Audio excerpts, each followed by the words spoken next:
Hey everybody, I'm Wise, and I'm about to start reading A Court of Thorn and Roses. Okay, so already telling you how this is going to go. Okay, anyway, I'm going to read this book series. I'm not an avid reader, just to let it out there. I've read the Dune series, all 6 books. I've read the Dark Tower series, and I've read a few standalone books. And then I read a lot of history books because I can understand that. So yeah, I'm going to read this. And the only reason I'm reading this is, well, because of my wife. And you're like, what do you mean my wife? Well, you'll see why. This is my wife. You've probably caught glimpses of my love for fantasy and whimsy, especially the ACOTAR book series and pretty much anything Studio Ghibli related. And yes, my sourdough starter is named Rysand. Anyway, her latest project is the stained glass ACOTAR, and that's all I hear about, and people blah, blah, blah, and all this. So anyway, I told her I would give it a shot. So I decided to make a series, and I'm going to read 1, maybe 2 chapters a day. And yeah, that's what we're going to do. So here we go. Chapter 1. And as you can see here, this is where I actually read the chapter and just fast forward it. Oh, how far we have come. I wish I had it in me to feel remorse for the dead thing, but this was the forest and it was wintertime. Okay. Well, chapter 1, good little hunting scene. Okay. Nothing crazy. All right. So far, so good. A little hunting scene. We know about Faye, and apparently Ashwood hurts him. All right. Okay. Chapter 2 was a little bit longer.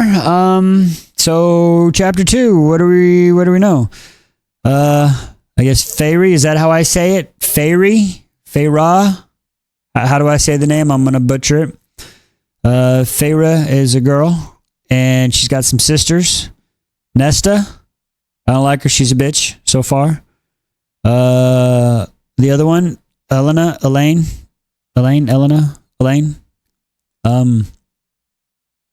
Yeah, okay. She reminds me of my kids.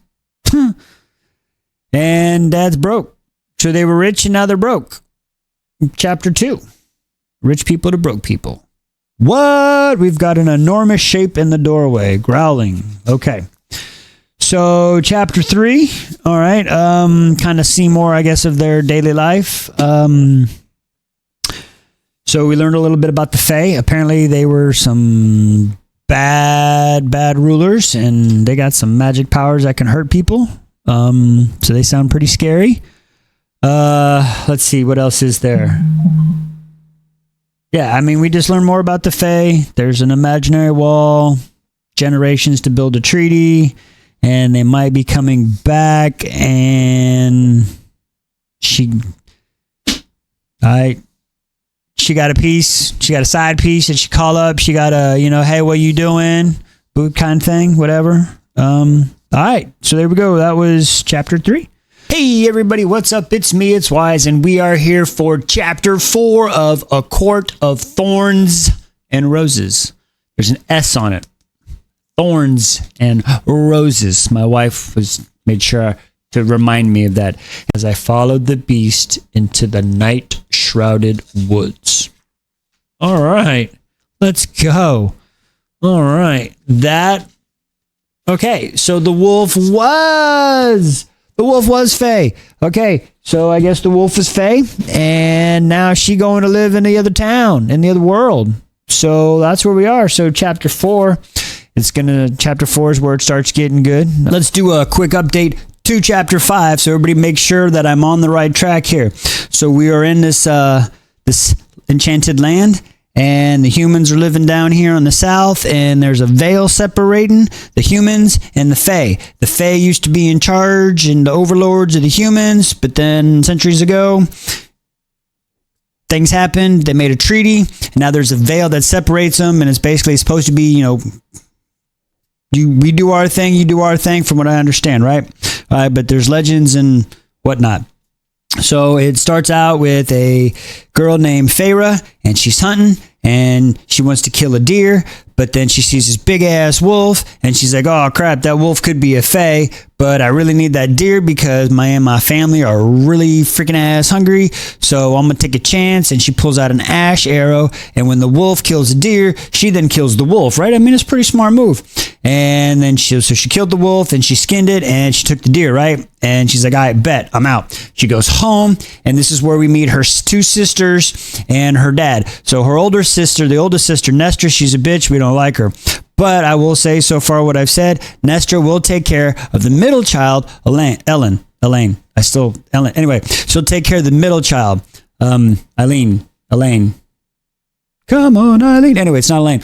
Elaine. So Elaine, as I call her, like any kid nowadays, like they could do things if they wanted to, but it's just, they just don't think about it. So they just don't do it, right? But just living their best life. She's just doing what she can to survive. Okay. So the big sister will take care of the middle sister, but mom died 7 years ago. So mom asked the little sister to take care of everybody. And you're like, well, wait, where's dad? Well, see, dad is he's a piece of work. So he didn't pay his debt. So they came and whooped him and they jacked up his knee. So now he just like feels sorry for himself, carves wood and his little bum, right? And pull himself up by the bootstraps and go do some shit. But yeah, whatever. Anyway, I don't know what he's going through. I'm sorry. It just kind of ticks me off. So anyway, so then she comes home and she feeds them, right? Feyre. So she feeds everybody up. So she gets them fed. And then they go into town the next day and they sell the pelts and everything. And then they come back and they're sitting there that night. And then boom, the door opens up and this big ass wolf thing is there. And they're like, hey, you killed a fucking fairy. And now, according to the treaty, life for a life. And she's like, oh shit, well, I can't let my family die because I promised mom, but if I leave. So it's just this big whole, oh, do I stay? Do I stay or do I go now? Anyway, so she's like, I bet I'm gonna come with you. So she goes with this big ass wolf. It described it, if I remember correctly, like a wolf, lion, horse with claws and fangs. Wild. Okay. So they start leaving and then she's like, hey, maybe I can escape. And then she's like, yo, what's your name, dude? And the guy's like, and then all of a sudden she said, it feels like a metal tang. And bam, she falls asleep and wakes up. And all of a sudden they're at a house, door opens up and she's like, wait a second. I live 2 days away from the Vale and now we're already in his place. So like, how long was I racked out for? And that is basically chapters 1 through chapter 5. We're at the boss's house. I'm just going to call him boss, right? But we're at the big beast house. So what I imagine, if you want to picture this, imagine this big monster with golden hair and fangs, green eyes, kind of like the beast from Beauty and the Beast, I guess, is how I kind of picture it. But they're going to his place after it's all nice and neat. It's not broken down and dilapidated. So anyway, they get there. They go inside. She sees this big old long table, like the rooms that they have, the size of these rooms. One room is bigger than the house that they had when their dad still had money. Okay, that's how big this place is. Like, she's mind blown that Faye could live this way. So anyway, so they sit down, they see the table. The big old beast sits down, boom, flashlight. He goes from this big old beast to this like Fabio looking Mo guy, like Fabio, golden hair, wearing a mask. Okay, everybody so far is wearing a mask that we've met. I don't know why, but they're wearing masks. So he's wearing his mask and he's got this outfit. They said a warrior tunic, so describe that. So he's like, you should eat. And then right before, she's like, I don't know. And then some dude comes barging in. Apparently this dude's name's Lucien. All right. So Lucien's like, hey, did you find out who killed Andreas? And he's like, yeah. And he's like, oh, no doubt who. And he points over to Feyre. And Feyre's like, takes a step forward. She's like, what up? And he's like, that killed Andreas? Like, what the hell? Bullshit. Anyway, so he's like, this is crazy. And then he gives her a compliment. So that was kind of weird. And then he goes back, is like, whatever. And then Alice, I guess, is a servant of the boss man.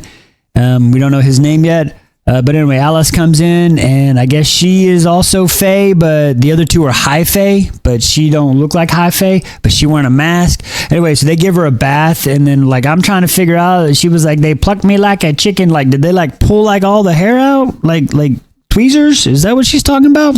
Like, no razor? I don't understand. So somebody help me out with that one. Like, plucking me like a chicken. I don't get it. And then I'm assuming tweezers. But anyway, and then she was going to put a dress. They said, put the dress on. She's like, I ain't trying to wear a dress. Give my clothes back. So she went and got her clothes and said, when we washed them, they like disintegrated. That's how nasty you was, girl. Like you po, okay? So they went and found her some trousers and some clothes. And then basically Alice is like, all right, listen, on the DL, this is what's up. Don't say shit to the boss, but Lucien, you can like run your mouth to. Chapter 7. Basically, we're calling this one dinner. So she eats dinner with Lucien and boss. We find out through a slip, maybe a slip of Lucien's talking, that the boss's name is Tamlin. That's right, Tamlin. So the big pretty Fabio boss's name is Tamlin. I don't know how I feel about Tamlin. I like Lucien better as far as a name, but anyway, I digress. So she's eating dinner. She doesn't want to eat. They're like, dude, just eat. It's okay.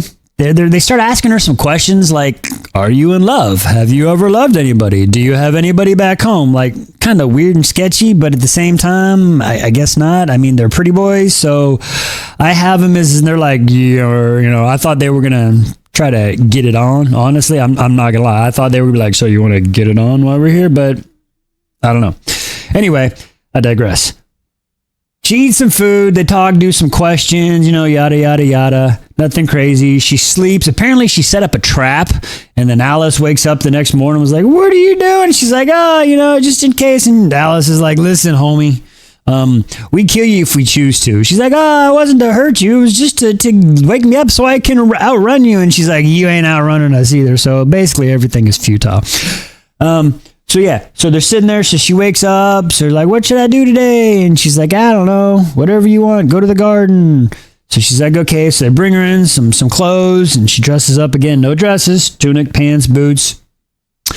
She eats some breakfast, and she's walking in the garden. All of a sudden, she hears, "Hey, I'm human!" And then there he is, Tamlin, standing right there. And she's like, "Oh shit, it's Tamlin!" And she's not really, but she's like, "Oh, you scared me," kind of backing away. And she's trying to be nice, but kind of whatever.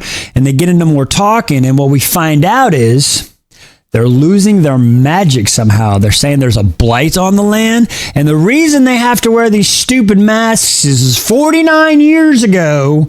They were at a masquerade ball and something happened, and now they have these masks on their face. So it's kind of given like the nothing and never-ending story of something coming across the land, taking powers, but nobody really knows, I guess. But whatever. But that's why the land is so is because people are leaving. And the reason Andreas, who's the wolf that Feyre shot, he was over there looking for a cure. So that's what we kind of know right now. So there we go. Up to chapter 7. So we know Prythian, as a quick review. And Prythian is somehow losing his magic. Magic's taken over. They can't take their masks off because of the magic. Everybody bouncing. And then Feyre, Tamlin, he's a pretty cool dude. I will say this much. These Fae seem to be pretty cool people. Even though they're like, hey, you got to come live with us. Apparently they're taking care of Feyre's family. So that's pretty cool. So hopefully she'll kind of chill out on that. And I think that's where we are. All right. So Feyre, she's still at Tamlin, and I learned that Tamlin's nickname is Tam Tam. Mind blowing. Okay, so Feyre's at Tamlin's place. It's just another day. She's noticed that like she only gets invited to dinner. She's kind of just making escape plans. Like she stole a knife. I don't know what that's gonna do. Like seriously, but whatever.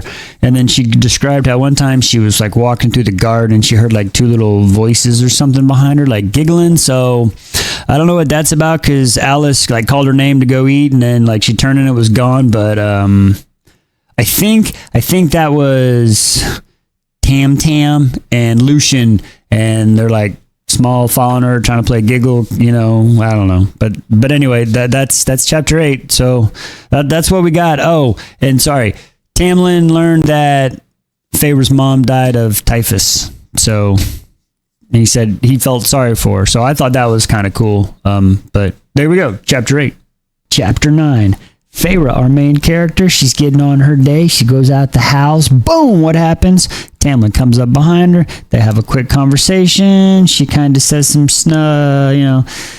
he gets mad, kind of clenches his fist, but lets her have her way. Bounces out, right? She ends up going down to the stables where she sees old boy Lucien. She's like, all right, I'm going to put my plan into play. I'm going to get Lucien to find a loophole in the treaty and get Tamlin to set me free. So they sit there talking. Lucien throws some insults like, hey, why don't you come hunting with me? Because I don't understand. You're like a little, you're you. How did you kill one of us? So she's like, yes, cool. But she didn't seem too eager and all. That way is like, yeah. So they go hunt. They start having a conversation. And Lucien comes straight up and he's like, hey, listen, I'm not going to talk to Tamlin to have you. She's like, wait, how did you know? He's like, I'm not stupid. It's the only logical way. Because personally, I don't care if you were dead or not. Like, hello. So that kind of got her there. And also, during their conversations, he made a remark, and then she kind of snared at him, and he was like, oh, I apologize. And that kind of hit her. When they say they apologize, they actually mean it, because remember, they can't lie. So I kind of got her on that one. So she's starting to realize.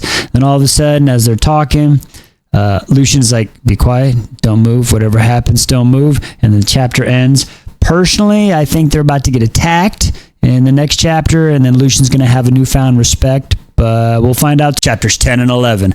Today, we got Boggs, Dads, and Bad Dreams. We left off yesterday where Lucien and Feyre were about to get into some shit. Today, we find out what that is. It's a bog. What is a bog? It's a white veil that gets in your head and says things like, I'm going to grind your bones and drink your marrow. Look at me, look at me. And apparently, if you look at it, it makes it real. Oh, kitty girl. Hey. Hey, there you go. It gets them real, and then you're dead. Mind-blowing stuff. Okay, come back down. Anyway, they get through that. They go home. They tell Tam about it. Boom. He goes off to apparently hunt this thing. We come back. It fast forward like 3 days later. Feyre's looking out her window, and she sees her dad. Let's think ahead. Her dad's knees got jacked up by the debt collectors, and he walks around with a cane, and he can barely hobble for money. But he's going to go 2 days to a place he doesn't know and be there for her when it's really winter in their area. Okay, red flag, but I digress. So she puts on her clothes, she goes down, she starts following her dad, who has still said a word. She's about to make it to the gates. Yay! Grabbed back by old Tam. That's right. Tamlin's like, what are you doing? She's like, my dad's there. He's like, look again, girl. She looks again, and it's changing. She finds out it's a puka. Y'all can correct me, tell me however to say that, but basically it's a shapeshifter that will drag you out to the middle of nowhere and kill you slowly. I like to call that my ex-wife, but I digress. They go back into the house as they're talking. She realizes, and Tamlin, tells her again, hey, you're better off here. Your family's taken care of. Once again, her mind's saying he can't lie, so they're probably taken care of. Taken care of, not off. Anyway, she has a dream that night. Now, remember back to chapter 1 when she killed the wolf, which we now found out is Andreas, and it said, look the wolf in the eyes. Now, picture that same thing, except it's Andreas. Yes, she's picturing her killing Andreas, the arrow in the eyes, walks up to it, and then skins it. That is the dream. She's finally realizing, oh, crap. And it's starting to set in. Chapter 12 review of A Court of Thorns and Roses. Feyre had a dream where she killed Andreas, except this time he wasn't in a wolf form. He was actually the human, so that was kind of messed up. So, of course, after seeing that dream, like almost any normal person would, she gets up in the middle of the night and she goes walking through the house. While doing this, she's making a small map of the windows and doors. We find out here she's not really educated, okay? But she didn't have time. She had to focus on keeping everybody alive. While she's doing this, she goes downstairs, and all of a sudden she feels a breeze come in, and let alone who's there, boom, it's Tam. Except his hand's wounded. So she sees this and she's like, hey, let me take care of this. You got like a hospital or something? He's like, we got a small infirmary over here, which is basically a supply cabinet with a table. So she takes care of his wound, and while she's like, oh my God, I can't believe I got to touch this guy. So she does it, and she says his skin feels hot. So that was I was expecting it to be, like cold, like, oh, Bella, this is the body of a killer. But whatever, I digress. So she bounds up his hand, and he's Tamlin's grateful, and he's like, hey, how'd you learn how to do this? And she's like, oh, trial and error. That's how my whole life has been. He's like, okay, you're not really educated. She's like, listen, I ain't had time. I had to focus what was important.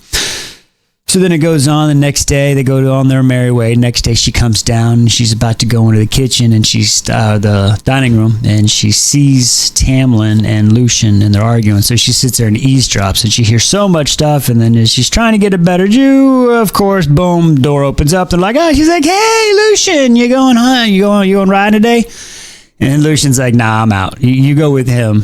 So Tamlin's like, blah, blah, blah. So they're kind of talking. And they get a lot more realization she has a lot more realization of what I think Tamlin's going through and what he's trying to do. And then all of a sudden, the door opens up and he says, as you wish. She sees the study and she's got a twister in her stomach. So I guess she's about to get smart. I don't know. Chapter 13 of Tamlin and Feyre. Boom. The doors open to the study. It starts out with Lucien. Tamlin using his magic, lighting all the candles up, and you just tomes all across the wall. That's what they see, just for days. So she's completely just overwhelmed and like, wow. Starch comes in the next day. She grabs a book and she starts writing down words she doesn't know. She's got like 40 words on her list, like position, I guess is a word she doesn't know. And it kind of goes into why she doesn't have her education, whatever. She gets mad, crumbles up her paper because she gets frustrated, throws it in the rubbish bin, such a rubbish. And then she goes and kind of looks around, looks out this window and sees this painting. And, she's an artist, so this painting really draws to her. And she starts looking at it. And I'm assuming it is like the history of the land of what kind of gone, because it's talking about this mural and panels. And it talks about the land and the history. And then where the veil is, everything down there, the artist is left blank. So she's saying it's an insult to the humans, I'm guessing. I'm not really sure. And then she talks about how, in the beginning, they're down there at the bottom, and then now the Fae later on, they're all cramped up at the top. So I think she's kind of seeing the history of the Fae, but since she doesn't really know what's going on, she can't be 100% sure. That's what they're leading us to. Then moving on. So she then goes and finds Lucien. And she starts having a conversation with him in his bedroom where he's like sharpening his knives and stuff, looking all lucified, whatever he does with his little, metallic eyeball. And she starts asking him questions, and she started asking him questions like, how would I trap a Siri? And he's like, what? A Siri? Like, if I were to do that, I would do, lay a bunch of food and stuff over here, and then a snare trap in the ground that would trap my foot and not see me, and then a bow and arrow and lead him across water and a bunch of other things. And he says, yeah, but I wouldn't do that, and because I'm going to be in the woods with my super hearing, so just maybe. So he's basically, I think he's just like, I want to see how stupid she's going to be, and basically telling her what to do, and then he's just going to let it happen because he doesn't want to get in trouble. We left off, Feyre asked Lucien, how do I catch a surreal? So he told her, and guess what? She gonna do it. She got her chicken, she went into the woods, she found her circle of birch trees, she found some running water. She set the traps, she climbed the tree, and sure as shit, she caught her surreal. And of course, let's go ask the same question we've already asked two Fae that can't lie to us. How do I get home? You will never believe what the answer was. You can't. You're better off here. Okay, listen, folks. I'm starting to get annoyed. It's been about 3 weeks, maybe a month-ish. Faye can't lie. They told her not to go home. Her family's better off. At some point, you have to accept reality. I get it. You want to try and try and try, but at some point, you just have to accept it. I digress. Let's move on. So she captures the surreal. She says, hey, how do I go home? And he says, you ain't going home. You are best off here. Go back to the manor and the High Lord. Which, hey, that gave us some information. Now we know Tamlin is a High Lord. He's not just a regular, strong dude. He's a High Lord. I also realized that the namings of the courts are so simple. I used to forget them. But it's literally the 4 seasons and the 3 parts of the day. Took me 14 chapters to figure that out. But that's why we call this ACOTAR for Dummies. Anyway, I digress. So she's asked the Siri. Siri's like, yeah, you ain't going home. So she asks a few more questions, like, tell me about Tamlin. He's like, that's an encyclopedia. I need you to ask me one specific thing or whatever. And so she asks some questions. She starts asking, and he starts telling her about a king across the water. I guess there's a king, and he's not a high fae. He's not a high fae lord. He's a king. And I made sure they said that. And apparently during the treaty times, from what I understand, is he didn't lose his land, but he lost all his human servants. So he's pretty pissed about that. So he's the one that is sending the bog to the other side, from what I understand. And as they're having this conversation, and Feyre's realizing that, okay, maybe I need to stay here. Tamlin's pretty, whatever. They start hearing a noise. The Surreal, who I thought was going to try to kill her, is like, hey, girl, we got to go. Cut me loose and run. Don't look back. Run, run, run. Get back to the manor.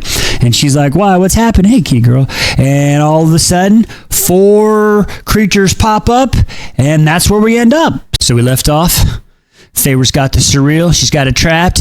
He says, listen, you're better off with the High Lord at the manor. That lets her know, ding, ding, ding. Okay. Tam, he ain't just some dude. He's like the High Lord of the Spring Court. So as they're sitting there she's figuring all this out, all of a sudden 4 Nagas come up, and she's like, oh shit, what do we do? And the Surreal's like, run back to the manor, release me, let's go, ho, let's go. And she's like, so she like pulls out her bow and arrow, and she's like, whoop, and she shoots one, and like big old screeching sound. And then she backs up, and then she ends up releasing the Surreal, who does some screech and makes some stuff and like leaves. And then she takes off running across the water, and if I remember correctly, she shoots another one. Yes, kitty girl. And then as she's running away, the other 2 come up, and they kind of like go to get her, and she like pulls like a quick like Tom Cruise and Maverick, like I'm gonna hit the brakes and they're gonna go fly right by me, like they're gonna like come from the side and go out, and she's like, and he like misses her. I think that's how it played out. I'm not really sure. But then she yeets him upside the head with her bow, and then the other one like grabs the bow and breaks it, and then slams her ass on the ground like she's Hulk and Loki, and like that's the way I pictured that. And then the one grabs her and is picking her up. Well, she pulls her knife, and she just right in the throat, right? And the blood's all coming down, and it's screeching. And then the other one's coming at her, and she's about to die. She's like, oh, shit, I don't want to die, kind of thing in her mind. I don't really know exactly what it said anymore. But then all of a sudden, she's figuring Lucien would be there by now, because he was supposed to be in the woods nearby listening, right? But she's having all these second thoughts about that. And then all of a sudden, big old dude comes in, and she thinks it's Lucien. Then she turns around. Man, it's no more than Tam, looking all Tamlified. It even made sure to talk about how she could see the rips in his body is in the muscles through the blood-soaked shirt when he takes out. Anyway, so he kills everybody, and then they walk back to the manor and quiet. And she's kind of realizing, like, this dude saved me again, and he's more upset that these things are on the land than she was out. So she's kind of realizing that she's realizing that maybe feel like he's failing, but because he didn't really like what you're doing out here and stuff. So anyway, there we go. Chapter 16, spoilers ahead. So we left off yesterday. Tamlin saved Feyre after she captured the Surreal and then got attacked by the Nagas. So Feyre was able to take out 2. Tamlin knocked out the other 2, and then they went back, and it starts out where she's in the bathtub. She's getting all cleaned up. She gets out, and Alice, the head servant girl, is like, hey, here, drink this molten chocolate. So I'm assuming it's like hot chocolate maybe, or, but thicker. So she's drinking this, and she's like, oh, it's delightful. And she's brushing her hair, and she's like, listen, girl. Alice says to Feyre, is like, listen, why you be taking a chicken? We know what you're doing. Like, we can picture it together. We're not dumb. And then they have a little argument over, like, if Alice is doing this, talked about her. She's got, like, her sister had kids, and figured out that kids at 75, like, these Fae don't become adults until they're at least 75 years old, if I remember correctly. So fast forward. So she's like, listen, if you wanted to catch a Surreal, all you had to do was give it a cape or a robe, and it would have groveled at your feet. She's like, wait, what? Yeah, just give it a new robe, and it would have groveled at your feet instead of having to deal with what she dealt with. So Lucien kind of on that one, you know what I'm saying? So anyway, that's the first red flag, because remember, this whole time we've been told they're not allowed to do something, which leads me to when she goes down to dinner and she hears them talking, and then we find out she's like, you can't lie. And they're like, what do you mean we can't lie?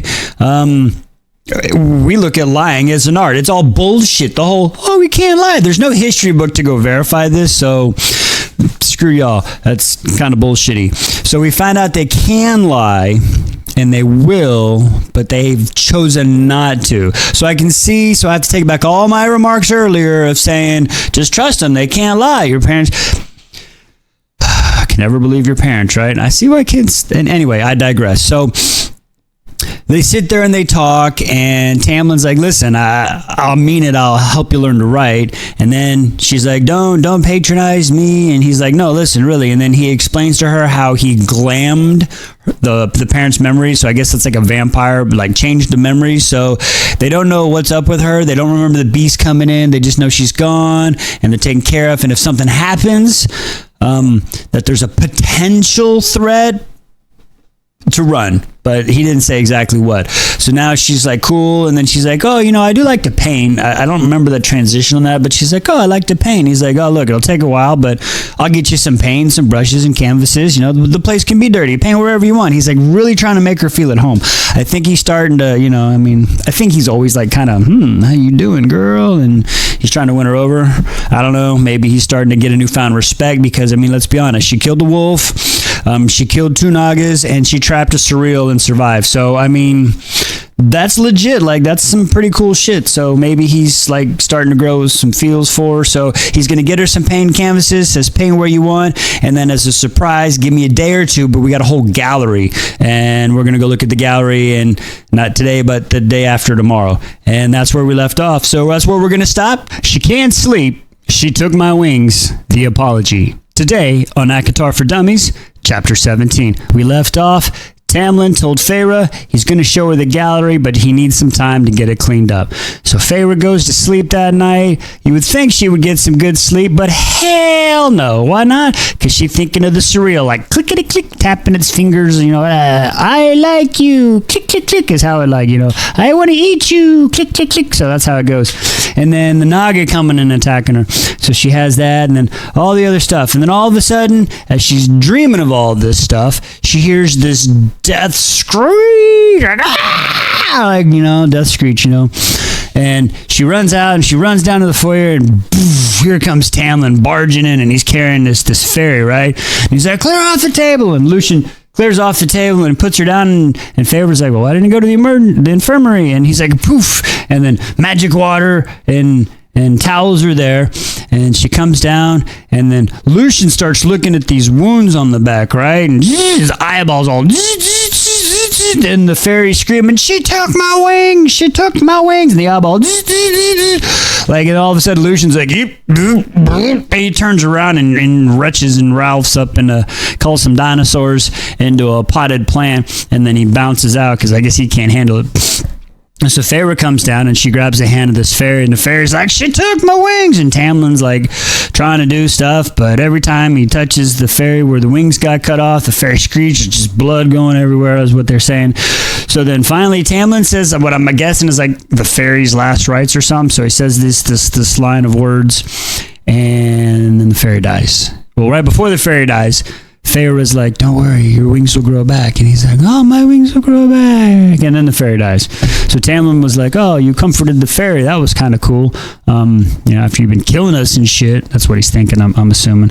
But he's like, all right, let's go back to your room. So he walks up. She's like, oh, let me help you. And he's like, nah, I got to do this on my own. And she's like, all right, I respect that. So she starts to walk off, and all of a sudden she stops. She turns around, and she looks at him and goes, I'm sorry for Andreas. So she finally apologized for it, and he didn't say anything, but he kind of just looked and nodded, and then he went down and he picked up the fairy, and he started walking out the door, and then she was looking, and then as he went around a corner, she tried to find him, and then he couldn't find him again, and that's how it ended. The picnic, the pool, the past, another apology. Today on ACOTAR for Dummies, Chapter 18, we start the next day. She sees Tamlin and Lucien, And they're having a conversation. Lucien starts walking outside. She goes to Tamlin, and she's kind of hoping maybe she got her paints and stuff. And he's like, hey, come on, let's go with me. So they start riding out, and they go to this beautiful meadow. Like, it's just beautiful. And they sit down, lay a little blanket down. They start drinking a little bit of drink, have a little bit of food. And then they're talking, and then boom, she pops off a joke, right? So Feyre busts a joke, and everybody kind of giggles. Even Tamlin's like, oh, snap. So that's showing that the air is kind of thin, like breaking between them. The ice is breaking between them. You know, they're able to joke a little bit. Nobody's getting offended. So that's cool. And then he's like, hey, come on. So Tamlin takes her down to this pool, and they're looking at this pool, and it describes it as like starlight. And he's like, hey, come on, let's go swimming. And he starts trying to, seductively take off his chest, like, look at me, Bella, I'm the body of a killer. His all shiny chest. And she's like, oh, no, wait, no. Whatever. And then the conversation goes into Lucien's past, and we find out that Lucien comes from a shit-ass family in the Summer Court, apparently. His dad's an asshole, and his brothers are assholes, and apparently it's cool to be an asshole over there, and the way to be in charge is to be the biggest asshole. Well, Lucien's like, dude, I'm not an asshole, so he goes and he travels the courts and hangs out and becomes friends, and, well, of course, he meets this chick, or fairy, and they're like, hey, I'm in love, and the fairy bonds it's going to be okay. And Dad's like, we some Romeo and Juliet type. Well, not really Romeo and Juliet because they killed themselves, but he's like, nah, that ain't happening. Hold her down, boy. So his brothers hold him down, and then Dad kills his love interest, right? And that's, what? Like, okay, I'm blowing. Man, let me tell you, destruction has happened. I am leaving a path of destruction. Frank Castle ain't got shit on me. Some shit like that happens. Anyway, I digress. So he goes to hang out with Tamlin, and because he's like, screw this shit. And his brothers come after him. So he ends up killing one of his brothers. Tamlin kills another brother. He ends up getting a mechanical eye, becomes the emissary, and that, as they say, is that. And she's like, so does he ever talk? And he goes, yeah, all the time, but ain't nobody fucking with him because they know who they fuck with him. They gotta fuck with me. So it's cool deal thing. So anyway, so they go home, and on the ride home, Tamlin and Lucien are up front, and they're having a kind of conversation, right? And then she kind of looks at Lucien, and she's like, hey, come back here and talk with me. So he's like, oh yeah. So he kind of falls back, and Tamlin's up ahead, and excuse me. And then she's like, hey, listen, I get why you did what you did with the surreal. I mean, I killed your friend. I'm really sorry and stuff. And he's like, hey, listen, I kind of owe you an apology too. Like, I was in the woods like I said I was going to be, and I heard you scream, and I hesitated. I did come, but I wanted to know, I did hesitate.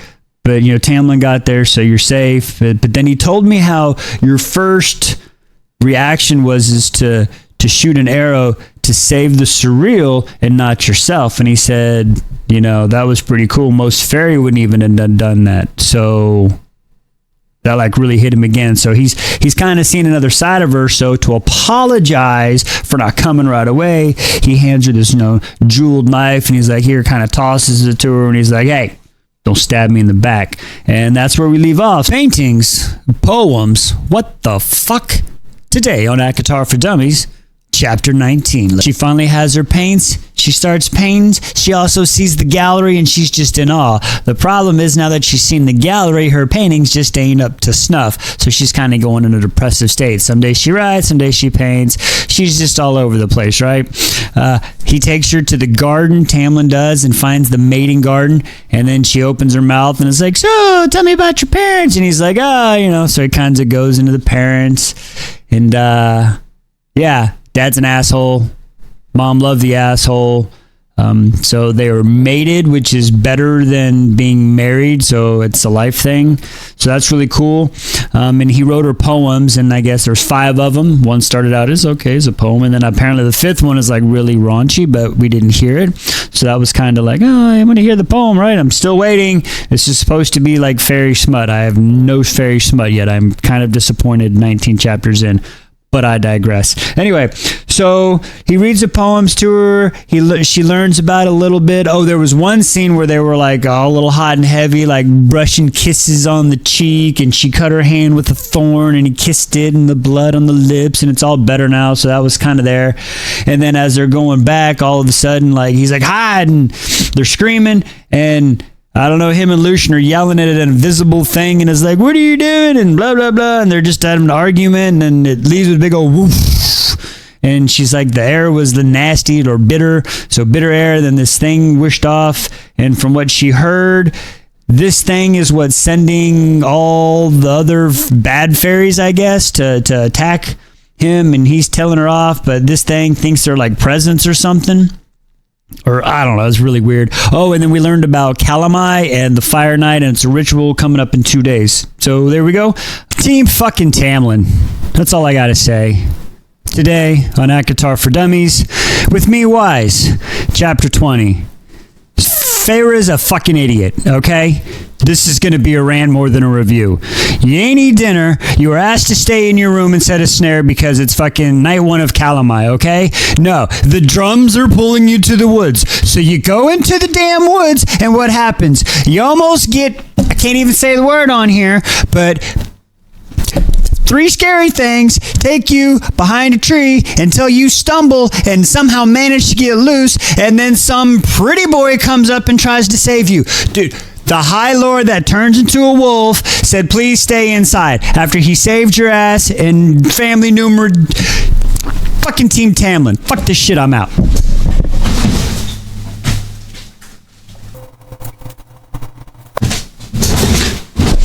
My bad, I forgot to stop the video. Stranger, The Great Right, Day 2 of Team Tamlin, today on ACOTAR for Dummies. Chapter 21, spoilers ahead. Let's get into it. Okay, listen. The sexiest man alive has saved her from the 3 scary guys that were going to do whatever they wanted. Okay? Pasty guy, real pale, all right? Dark hair. The most beautiful man wearing all dark garments, but you could see his body through it. You know, he's okay. He's a pretty boy. All right. Definitely not from the spring court. She finds out. I mean, it was pretty obvious, but she blurted that out there. Listen, at any time, this thing could have easily just killed her, done what he wanted to her. 1, because it is a High Lord of some sort. 2, it is during Calamai, Fire Night, which, okay, that's what happens, okay? So we find out that carries us into, finally, he's like, all right, you can leave. So she kind of bounces out, right? And then on the way home, she kind of sees this cave, and instead of going home, let's look into the cave. So she looks into the cave, and she sees the red-headed wonder, and all of a sudden, he swoops her up. Lucien is like, what the fuck are you doing here? Let's go. Puts her up on her shoulders like a sack of potatoes. Next thing you know, she's off like fucking Mario saving Princess, or, you know, Mario saving Princess out of there. Like gone, right? He gets her back to the manor in lickety split time, and he's like, what are you doing? Like, he told you to stay in your room, okay? And then he finally explains what happened. So we finally understand what, you know, Calamai or Fire Night is, where all the fairies are released from all the 7 courts, right? And basically it's a big get together. It is a big old get together. But all the fairies give their magic to the earth, and then the earth like spits it up, and it all goes through old Tam Tam, right? And then Tam Tam becomes some old craved magical beast. So he's not really himself, but like all the magic takes over, right? And he's just like, and he's like radar finding his, we'll call it mate-dar, okay? So he goes and finds his mate, and then they go and have some passionate old adult time, right? And then that release goes back to the earth, and then the earth gives that back to, it gives the plants in the springtime, all right? So that's how the seasons change even for the mortal world. But now that he's going to smell her, it's going to be a big ordeal. So he's like, stay in your damn room. So she goes up to her room, goes to sleep for a little while, and all of a sudden wakes up. And drums stop. So she's like, oh, it's time to get a midnight snack. I don't know where they said get a midnight snack. They said stay in your room. But I digress. So she goes and gets a snack, eats some food, and she's walking down the hallway. And then what happens? Whoop! Here comes old Tam Tam. Okay, he's still like drunk magic hungover, right? So he's still got a little magic high. And he's like, what did I tell you? I smelled you out there. And she's trying to be all, oh, I did it. And he's like, damn it. He basically like pins her up against the wall, doesn't hurt her or anything, and like scruffs her, you know, he like bites on her neck and stuff, and then basically just makes her like melt in like 2 seconds. So again, he's like, just stay in your room. I understand this might change, but I'm sorry. Day 2 of Team Tamlin, Feyre's pissing me off. Morning after, the dress and the present. Chapter 21. So it's the morning after Feyre gets dressed, right? She strategically brushes her hair behind her ears to show off her little boo-boo that Tamlin gave her, right? And a little love bite. So she goes downstairs for breakfast. And of course, instead of sitting in a normal spot, she's got to cause drama. Feyre. And she sits in front of Lucien. And Lucien's like, hey, what happened to your neck? And she's like, why don't you ask him, as she's stuffing her face, right? Like, total not manners here. Anyway, I digress. And he's like, oh, snap. So they have some conversations and it goes on. And then she's noticing that, you know, Tam hasn't been coming back all, you know, bruised and beaten. And even the next morning when they was eating, she could tell he was mad that she left her room because his claws were like at the top of his knuckles, but not protruding. So it was kind of, so she noticed those things. And then all of a sudden she's like, I'm putting on a dress. I think she's kind of realizing what's happening here. So I think this is her trying to make a move. I'm not really sure. So she puts on the gold sleeve dress with the blue. It sounds beautiful, right? You can sheer with the gold on the bottom. And Alice, you know, the little servant girl, she just whips up her hair real crazy. Like, it's all super cool. And then she's like, what do you think? And she's like, great. She's like, oh, so tell me, are you from here? She's like, no, I'm from the Summer Court. So we find that out. And we don't know why, but like her family's there, kind of whatever. I don't think it's important at this point. So she goes downstairs. Now, while she's doing it, she has like her Eminem and 8 Mile moment right at the beginning. Like, her knees weak, her arms are sweaty, like so sweaty that she doesn't want to rub them on her dress because it'll mess the dress up, right? So, like seriously, if she had some spaghetti, it would be gone, right? But anyway, I digress. So she goes in and she, you know, she puts on her big girl panties and she goes and she walks in the door. And when she does that, Lucien and Tamlin just eyes lock. And Lucien's like, oh, damn. He reads the room great. He's like, like he's off quicker than like a prom dress, right? On prom night. So he goes and he's out. And then she kind of walks in, strutting her stuff, looking all sexy. And she's like, oh, I wish this table wasn't as between us. And, you know, Tam's like, small table. And he's like, hey, how you doing? You know, all Fabio looking guy or wolf with the mask on. Kind of weird. Anyway, so they're sitting there talking and she's like, wait, where'd their table go? And he kind of describes it as like, think of it as a pocket door to another world or whatever. But they have some conversations, some dinner, some wine. They're having a good old time. And she's like, oh, come with me. So she grabs his hand and she tries to drop it, but he's like, he ain't letting go of this one. So he's okay. He's making his move. So they walk down the hall and they go to the gallery and she goes to unlock it. And he's like, dude, I knew you asked Alice for a key, but like to actually lock it. So I'm sitting here going like, locks don't probably do shit. I mean, he is magical. I don't know. Once again, I digress. Sorry about that. So she opens the door and she's like, turn on the lights. Well, he has a hard part with this. So she's kind of wondering about the whole magic issue, like if something's wrong. But she kind of puts that away and she shows him a painting and he's looking at this painting and he goes, oh, that's the Glen. And she's like, yeah. And he's like, it's beautiful. And then he starts looking around and he notices all her other paintings, right? And he's like, hey, that was the cold night you were hunting. And then that's your cabin at night. And that's you and this guy. And she's like, oh, he better not be jealous of me and Isaac because he was just with somebody last night. And like, I get it, but like the past is the past. Jesus Christ. Anyway, so he kind of looks at all the paintings and he grabs one that she didn't expect. It was like really described it as a cold dark painting. Cold empty painting. So he grabs it and he's like, I want this one. And she's like, yeah. And he's like, don't worry, I like it. And there we go. So they kind of have a little moment. Magic in the Grove. Chapter 23.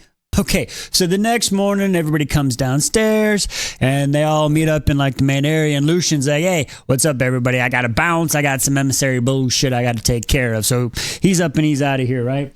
And then Tamlin's like, hey, let's go. So they go off to this grove, right? Now, it's not a It's not like the grove last time where they had the starlight pool. It's just a regular old grove with the willow tree and another tree. So they're laying there, and Tamlin starts falling asleep. And she's like, hey, what's up? And he's like, oh, sorry, just the sound of the willow tree makes me fall asleep. She's like, what do you mean song? He's like, oh, yeah, I forget. You can't hear it. And she's like, oh, yeah, my shortcomings. Trying to gaslight her. I don't even know what it is. But she keeps saying, because she can't, in human, fairy world, she doesn't see it like they see it. But it's not really working anymore. The author made sure that they noted that Feyre noted that too. So we saw that. Excuse me. And then he's like, well, do you want to see what it's like? It'll cost you. And she's like, well, what do you mean? And he's like, it'll cost you a kiss. And she's like, okay, fine. And he was kind of shocked that she didn't, fight a little harder. But he's like, all right, cool. So they get up on their knees, and he's like, close your eyes, all Fabio-ish and Tamlin-ish, And so she closes her eyes, and he grabs her head, and he slowly kisses the eyelid here and kisses the other eyelid. And then he's like, open your eyes. And as it happens, she can hear the sounds, and just everything is sounds. And then when she opens her eyes, it's all like, wow. Its colors are coloring, the sounds are sounding, like her senses are elevated, but all the colors are washed and blending into each other, but still separate. It's like a really good high or trip, you know what I'm saying? Where you just, everything is like, ooh, my hands, like she's feeling it, okay? She got the good shit. Okay, anyway, I digress. So she realizes there's magic all around, like the world's changing. So and she kind of looks at him, and he's got this aura like, ooh, and she's like, oh my God. And then he kind of like takes it and turns it off. And she's like, why'd you do that? And he's like, oh, see me for me. And she's like, why can't you get the mask off? Isn't there anybody that can help? And he's like, well, and she's like, well, what do you look like under there? Like what the hell? And she even kind of realized like, that was fucked up. You're like, why am I saying that? But anyway, he's like, well, what do you think I look like? And she's like, well, she starts like, you got the high cheekbones and the high brow and your eyes are this. And she's like describing, a pretty Fabio looking dude with golden hair, except his eyes are all the colors this time. It's pretty cool. And then she's basically saying like, you are the sexiest thing I've ever seen and the most beautiful being I've ever dreamed of. But then just remember a few nights ago when the big old dark pasty dude kind of grabbed her, that was the sexiest man alive. So I'm just saying, she's day and night, she's hot and cold. We got a Katy Perry song, okay? Let's keep it evil, okay? Level. Let's keep it level. Anyway, so as this happening, he's like, all right, well, you're going to give me my kiss? And she's like, oh, yeah. And then grabs his hand and like, mwah, slams it on his hand. Like really just like, he was trying to like, anyway. I get it. You don't want to play hard to get. Trust me, my wife did that for a whole year. Won't talk about that. Anyway, sorry, I digress. So she gets super tired and falls asleep, right? And he's sitting there and just kind of playing with her hair, kind of like, playing with the hair, just like that, like you do. Anyway, and as he's doing that, he kind of falls asleep, and as he's dozing off, he mumbles, you're everything I dreamed about too. And that's where today's chapter ends off. Night Court. The Night Court is your fucking favorite? Chapter 24. So let's get into this shit, because I am now questioning the 28 years I have known my wife and 17 years we have been married. Why? Because her favorite is the Night Court. Let me read this is the first description we get of the Night Court. The Night Court. I'm reading from the book, so I'm not being misquoted. The Night Court, the northernmost bit of Prythian. I recall the mural on the map. Why? Blah, blah, blah, blah, blah. The Night Court does what it wants. They live by their own codes, their own corrupt morals. They're all sadistic killers. Maybe you didn't hear that. Sadistic killers. They delight in the torture of every kind and would find this sort of stunt to be amusing. What stunt is amusing? Putting the head on a spike on a statue like 70 feet from the house. How is this your favorite? Now, okay, let me digress, because I understand they're all like royalty and fighting for more, and I don't know, I'm only halfway through the first book. Sadistic killers is your favorite? What? Okay. I'm not judging. I'm just saying my whole world is shooketh. I feel like my first conspiracy theory that ever came true, and you're like, wait, I was right. Like, what is happening? My whole world is flipped upside down. Oh, and to find out she was glamored, and the whole time Feyre was sneaking around thinking nobody saw her. Everybody was there. They were just invisible. So she thought she was all being freaking stealthy, like Assassin's Creed, like Ezio, like you can't see me and shit, and people was there. She chased the little thingy, and the image thing was the Pekka, and they all saw her. What? Between that and my wife's favorite court being the sadistic killers, I'm done for the day. I'm out. The Summer Solstice, chapter 25. So last night, yesterday, whatever you want to call it, we find out the night court, the sadistic killers that my wife likes, we'll figure out why, they put a head on a spike. So then after that happens, Tamlin's got to go out and go fight the Blight. So then they find, so he's doing that, and then he comes back. She's like, oh, he's safe. And they talk about the summer solstice coming up, and that's a party she can go to. So he's like, cool. So she's like leaving, and then a day later, like Alice grabs her, like, yeet, and then puts her in this pretty blue dress and puts pretty crown of flowers in her hair and stuff, right? Sorry, I had a thing on that one. And she goes downstairs, and they all see each other. And then, as she's doing that, she noticed like she's got a little thicker now, right? Because she's eating every day, and she's not, so she's gaining some weight, and she's put some meat on her bone, looking thick, like good healthy girl should. You know what I'm saying?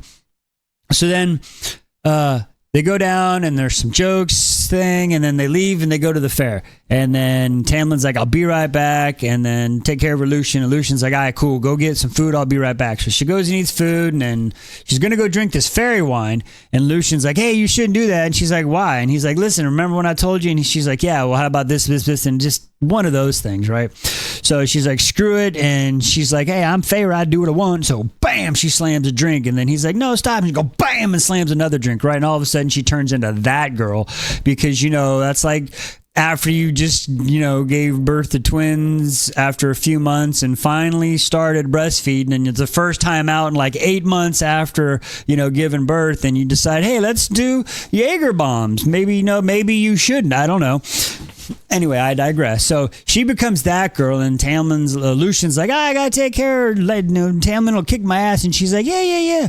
Anyway, so the music starts playing, and she's like, I want to dance. So she starts dancing, and then the fiddler kind of looks at her and stands up, and the fiddle player is fucking Tamlin. God damn, Tamlin, he can do it all. He's a killer. He's a musician. He's just Anyway, so he starts playing the fiddle, and she starts dancing, and he is just filling her up with the music, right? He's just and it's like filling her up with the music, and she's dancing, just being free and happy, and celebrating the solstice like they should. Anyway, so it stops, and they realize like, hey, the moon's almost gone. He's like, well, that's what happens when you get drunk on fairy wine. Like, makes time go by fast, right? But hey, I got to show you something. She's like, what? And he's like, just come on. So they go down to the meadow, and they look, and then you see like these two moon beam light things just dancing. Anyway, so they're dancing, and they're willows of the wisp. And she's like, oh, that's beautiful. And he's like, dance with me, Feyre. So they dance, and you get this whole so they're dancing in the moonlight, and it's all beautiful. And he looks down and is like, I want to kiss you. And she's like, well, do it. I can't believe I said that in her mind, right? It's pretty crazy. And instead of just being like this man beast fae that I expect, like deep passionate kiss like I would try to give my wife if she were to say something like that. No, he does a little peck here, a little peck, and then a little deep kiss. I get it. He's doing his thing. I mean, he's high fae. I'm just, retired army dude, so what do I know? But anyway, so he gives her a kiss, and then he gets bricked, and she's moist, and then the chapter kind of ends there. So that's how it goes. Little kissing, and then it's over. There's the fest. I never thought a fantasy book would have me questioning my chapter 26. I am really starting to question everything, to including my marriage of 17 years at this point. Why? Well, look, it's the morning after, okay? They are both, after they were just some heavy kissing. They're sitting down there, and they're basically eating lunch. It's Tamlin, Lucien, and Feyre, okay? And it's eating lunch, and they're just kind of flirtatious. It's nothing really crazy. And all of a sudden, Tamlin's like, get her to the window. He takes her to the... So Lucien, I can't even talk right now because I am just trying to figure this shit out. So anyway, hang on. So Lucien puts her up against the window, and then basically Tamlin puts magic and glams her, right? And then all of a sudden, the sexiest man alive walks in. This is when we find out that the sexiest man alive, his name is Rhysand. Oh, okay, that's cool, right? We learned something. But see, in my world, that's also my wife's starter dough. That's her yeast starter. That's his name. So now my wife likes the Night Court, the sadistic killers. And Rhysand is this guy who is, they say, I'm probably going to break her name up, but Amaratha, help me out in the comments, Amaratha. Anyway, he's her whore, and so I'm guessing she's in charge, but they're like, don't call me Rhysand, only my captors and enemies call me that. So this dude is what? And then basically he's sitting there like looking around and they're just talking smack. They haven't seen each other in 49 years and they're just, inside jabs at each other, right?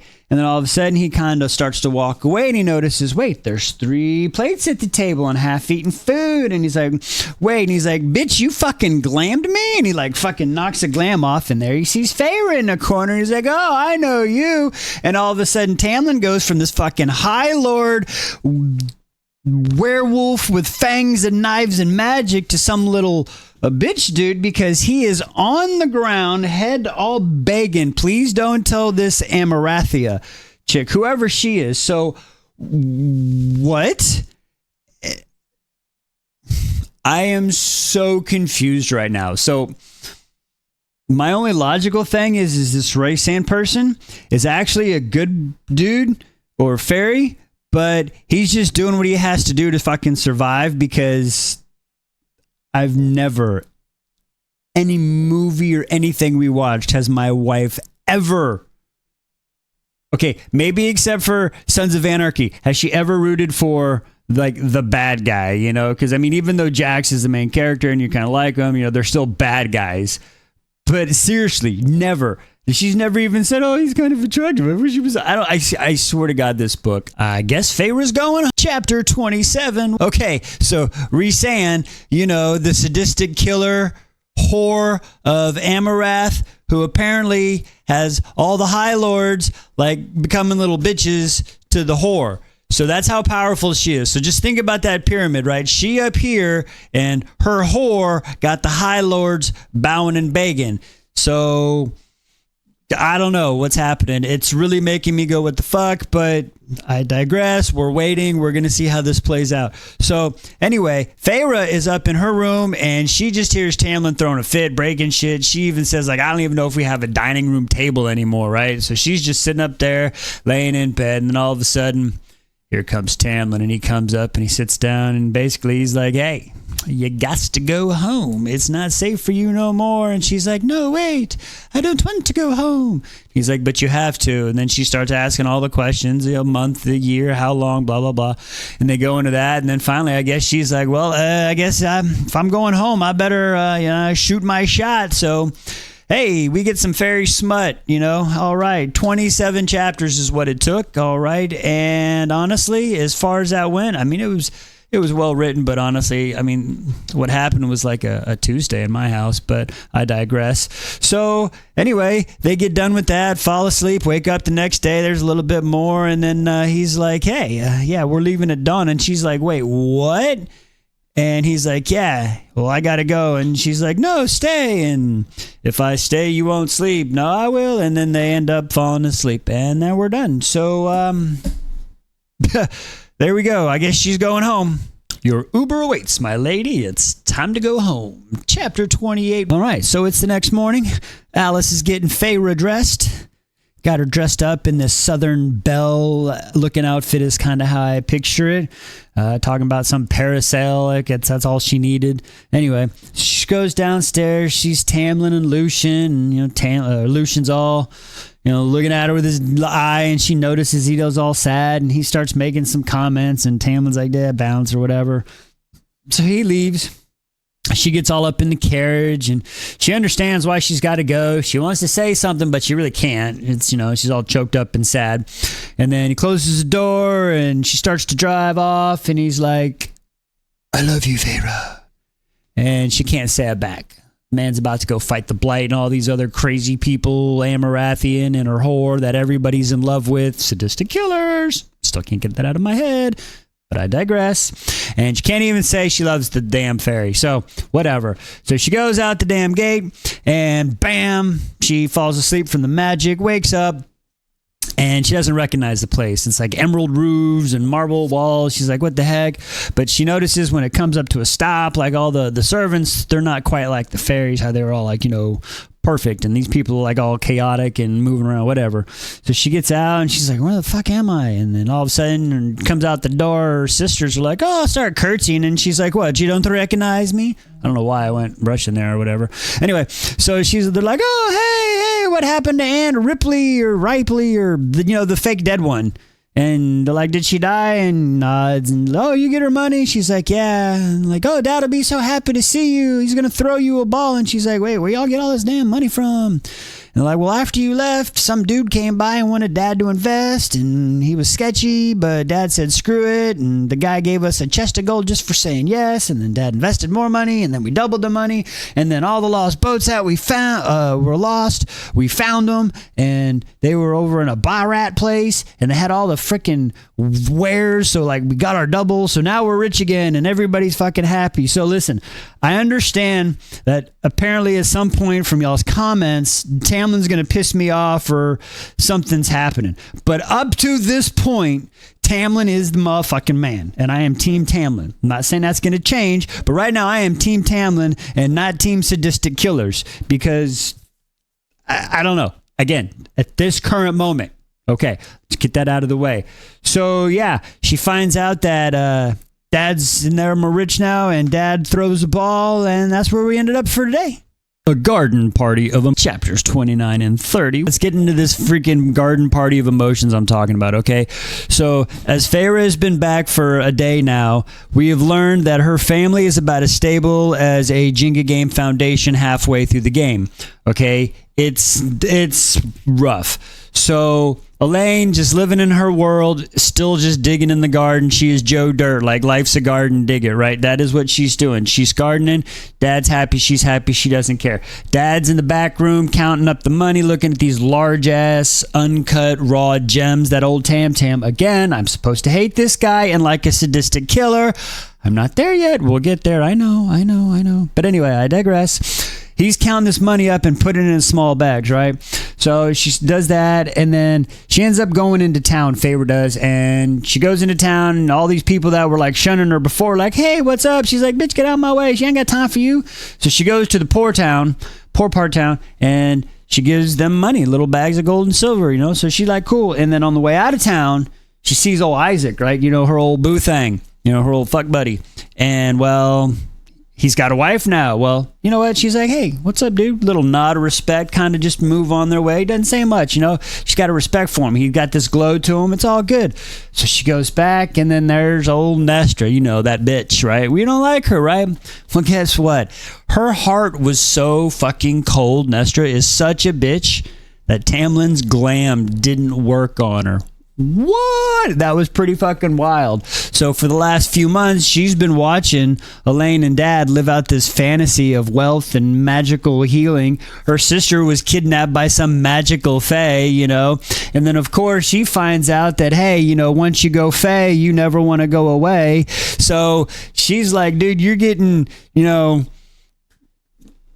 it's getting good stuff with you and this big old Faye guy that's all stud muffin, and I'm sitting here watching this, and now I'm jealous of you. And we find out the whole time she was actually jealous because she couldn't take care of the family. Dad let Mom die. He had this money and wealth and didn't do a fucking thing so she's got some daddy issues for sure. But it's good to see that she's trying to make up, and Feyre kind of told her story. But, oh my God, there's some jealousy. This shit is just getting deep. Feyre, keep my fucking name out your mouth, please. Chapter 31. Okay, so we're at the ball, right? Nestra and Feyre, they got a new little respect for each other. after we found out that Nestra wasn't glammed at all because she's a cold-hearted bitch. So they're sitting at the ball, people coming up. It's a typical ball. Shit goes to like 2 a.m. You know, Nestra does the old Irish exit. She just kind of skirts out at midnight, doesn't say much. They're sitting down the next day and they're all eating dinner. And Dad pops up and he's like, you know, I'm thinking of buying the old Bedard Manor. You know, the one that burnt down. We were told that when she went to town, but we didn't know which house it was. Okay, so now we know that it burned down. And Feyre was like, wait, what? Wait, what? Yeah, realized, yeah.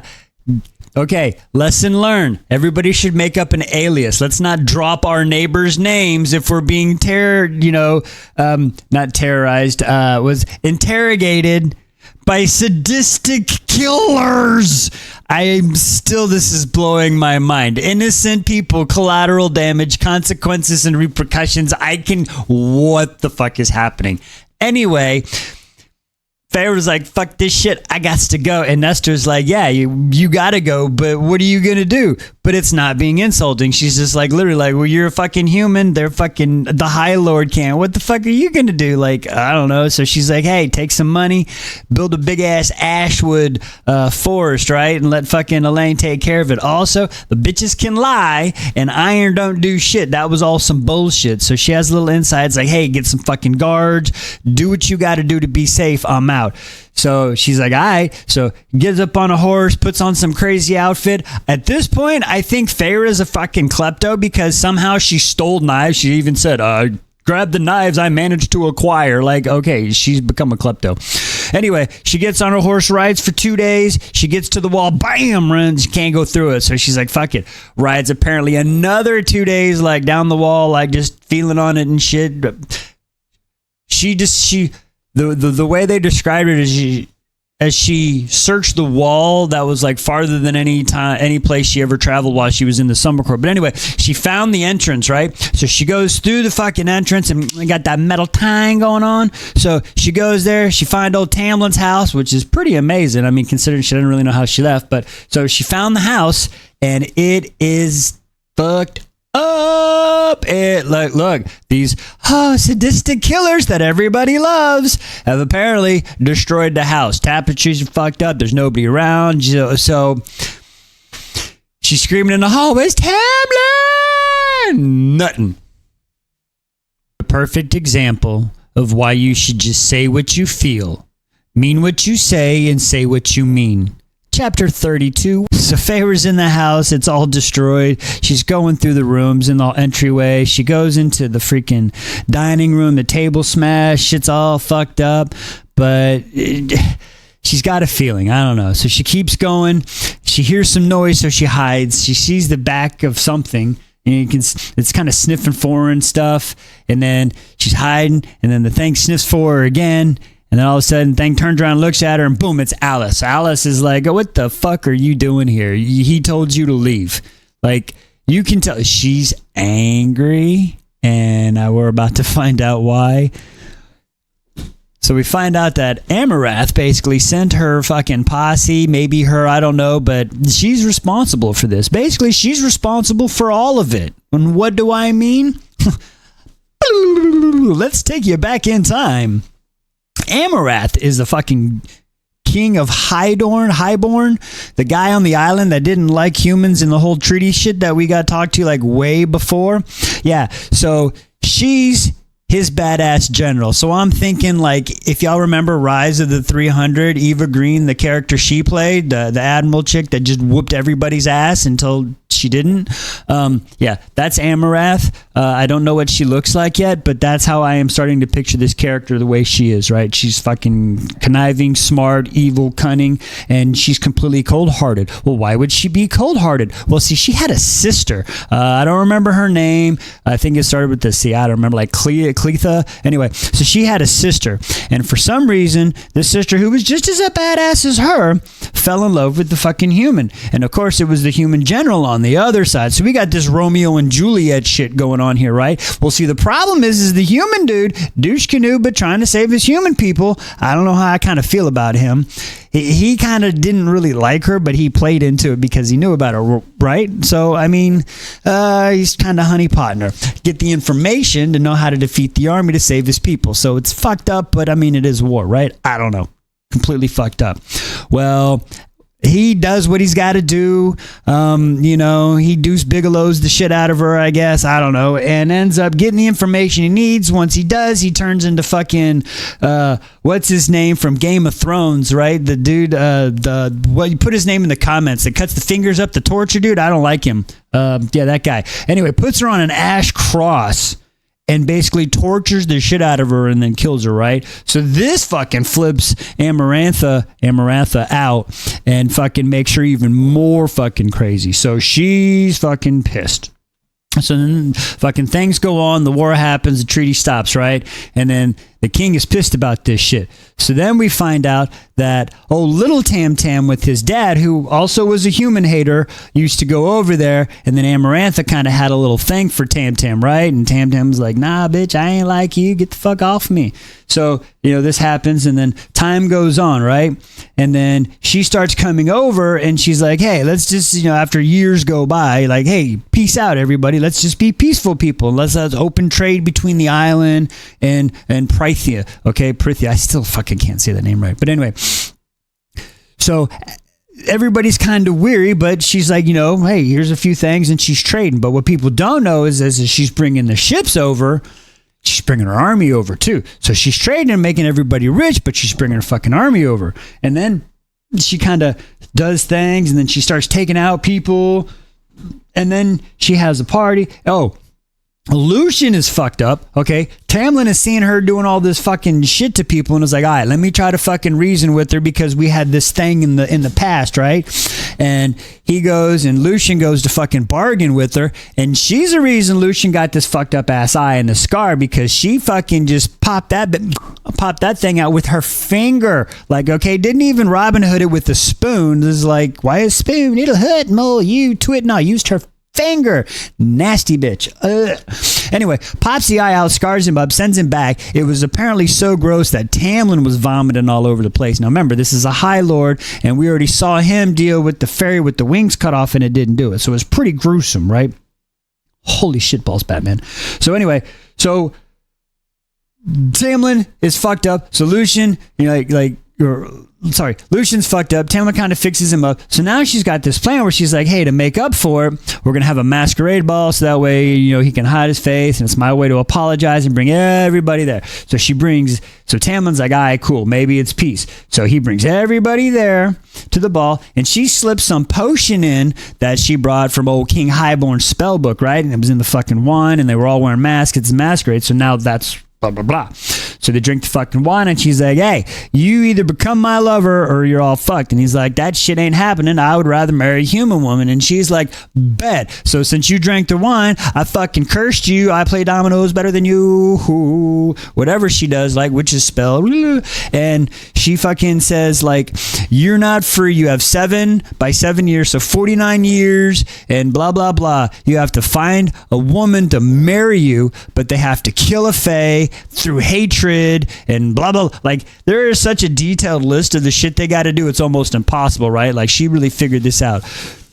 That's the cats. So anyway, Tamlin goes back, and everybody's all fucking like, what the fuck? So he's been sending his people out through the fucking wall to try to die through a fucking woman through hatred, but all the women are scared, and they run off until one day Feyre fucking whoosh. So when she killed Andreas was willingly giving his life. He knew what was going to happen, so respect to you, buddy. So he took the shot and died, and then Tamlin came over, got her, and did his thing. But see, I get torn here because my first instinct was, why didn't you tell her? Well, honestly, let's be honest. If you kidnap a girl that just killed somebody and you be like, listen, you got to love me and blah, blah, blah, or this bullshit's going to happen.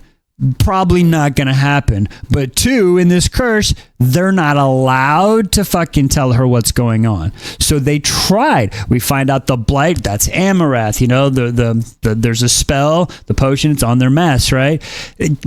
So I get it. I hate that lying through willful omission and shit. I really do. That's say what you mean what you say. But they couldn't. They tried their best. Now that it's over, Alice is like telling her what's happening, so we know. So anyway, so we find this out. So all she had to do was fall in love with him. So when she was in the fucking cart and he rubbed her cheek and was like, I love you, all she had to do was say, I love you too. And he'd been like, bet. Would have had his powers. This whole time he's only had like 10%. I don't know exactly, but like a very small portion of his powers. And this dude could, like, can you... Frustrates me. But I digress. I get it. Don't want to seem too easy. Whatever her thought process was, I don't know. I really don't know at this point. But then it ends with this. Oh, I'm sorry. Before I say that, I will say now that I've learned about the history of Amarath, I take back everything I've said about Rhysand, and he has a clean slate. I'm sure this guy is just trying to survive for his life.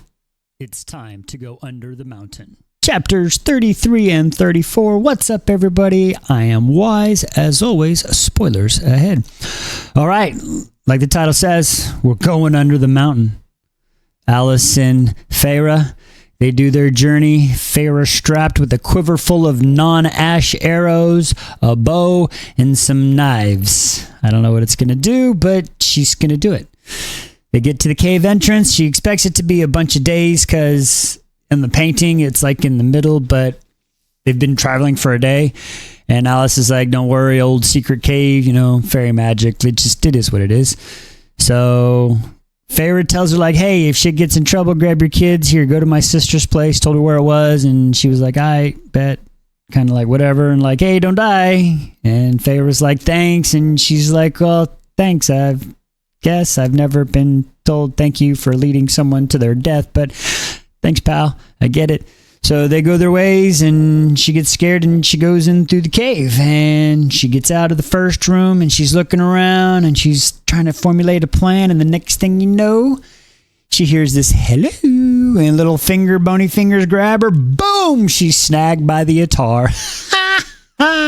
Dumbass. Anyway, that ended that chapter. And so the next chapter starts where the ACOTAR is basically dragging her down the hall and then just flings her in front of this throne, right? Boom! So she hits the ground. Boom. And okay, I understand Amarath now. Yeah, so she's a ginger, ladies and gentlemen. She is a pale ginger. I'm sorry. Is that why she has no soul? Okay, sorry, that was wrong. Anyway, so apparently she's real pale skin, red lips, red hair, tall, skinny. She's got this bone finger around and an eyeball on a ring that be looking and alive and shit. And we find out that is Yaron, the dude, the human guy that loved her sister that killed it. Yeah, that's his parts. And there's a spell. So I'm assuming this dude's like alive somehow, and like he sees this. But anyway. So she's toying with old freaking, Feyre, asking her questions, and she's like, wait. And we find out that apparently Tamlin, one, he's under a spell, but like, Claire has been, I don't know if she's dead. I believe she's dead, but apparently she's like stuck up on a wall. I believe she's skinned. That's what makes me think she's dead. Like, she definitely did the whole Ramsay Bolton treatment on this chick. And so, yeah, and they're like, and Tamlin didn't say anything. Now, am I mad at Tamlin for not saying anything? I mean, he's watching an innocent girl die, yes, but it's kind of Claire's fault. He's just trying to prevent more people from dying. So, I don't know. I don't think I'd have said anything either. Like, I'm not going to lie. If that was my wife, you're going to torture a million people before I give you any information on her. Sorry, that's just how it is. Anyway, again, I digress. So anyway, she realizes that she's about to like die, and she tries, like she can't attack nobody. The ACOTAR's got her. She's not going to do anything. So of course, all of a sudden she hears Amarath, and she's like, hey, let's make a bargain. Oh, well, we heard, Alice, don't make a bargain unless your life depends on it. Let's make a bargain. Okay. So anyway, so apparently she's got to do like 3 challenges, and yeah, she'll get a challenge on once a month, and then she's only allowed to live in her cell and while she's doing work, and she's like, well, if I'm tired I can't do the challenges, and she's like, don't worry, you just got to like earn your keep. What does that mean? Big difference, you know? And she's like, yeah, I agree, but if I do your 3 challenges, Tamlin goes free, all his powers, all the magic, his court goes free forever, and you can never fuck with us, right? I think she crosses her T's and dots her I's, but I'm telling you, I could have made a way much better agreement. I mean, hello, better call Sal. Anyway, so she does that, and then Amaranth even says, like, look, I'll even give you, here's a riddle, and if at any time you can answer the riddle, like, instantaneously, you fucking win. So either 3 challenges or answer this riddle, but if you answer wrong, like, I get to do with you what I want. And she's like, oh, well, what happens if, like, I fail a challenge? She's like, you ain't gonna come back. Like, you're gonna be dead. So these are life and death challenges to prove that she loves Tamlin, to save everybody. There's not much more in the book, so I don't know if this is gonna continue through, like, multiple books or this book, but I mean, she's got herself in a pickle. Because as soon as she accepts it, Amaranth's like, all right, give her a nice warm welcome, and then they go to beating the shit out of her. So there we go. That's how it ends. She gets the shit kicked out of her. Oh, Feyre, my heart bleeds for you. Riddle me this, riddle me that. Feyre's fucked, ain't she? Probably not. She's the main character. I don't think this is Game of Thrones. Chapter 35. All right. So Feyre wakes up in her cell, got her ass whooped. She's kind of like checking herself out. Jaw hurt, split lip, dried blood everywhere, broken nose. Like, she's jacked up, right? But not too bad. But she passing in and out, eating moldy bread and water. They're not really taking care of her, okay? Like, she should have fucking known. But I digress.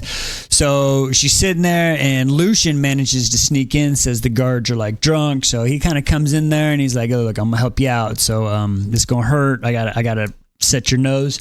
Anybody who's ever had their nose broken, doesn't feel too good. So anyway, he goes, crack, sets her nose and does some magic.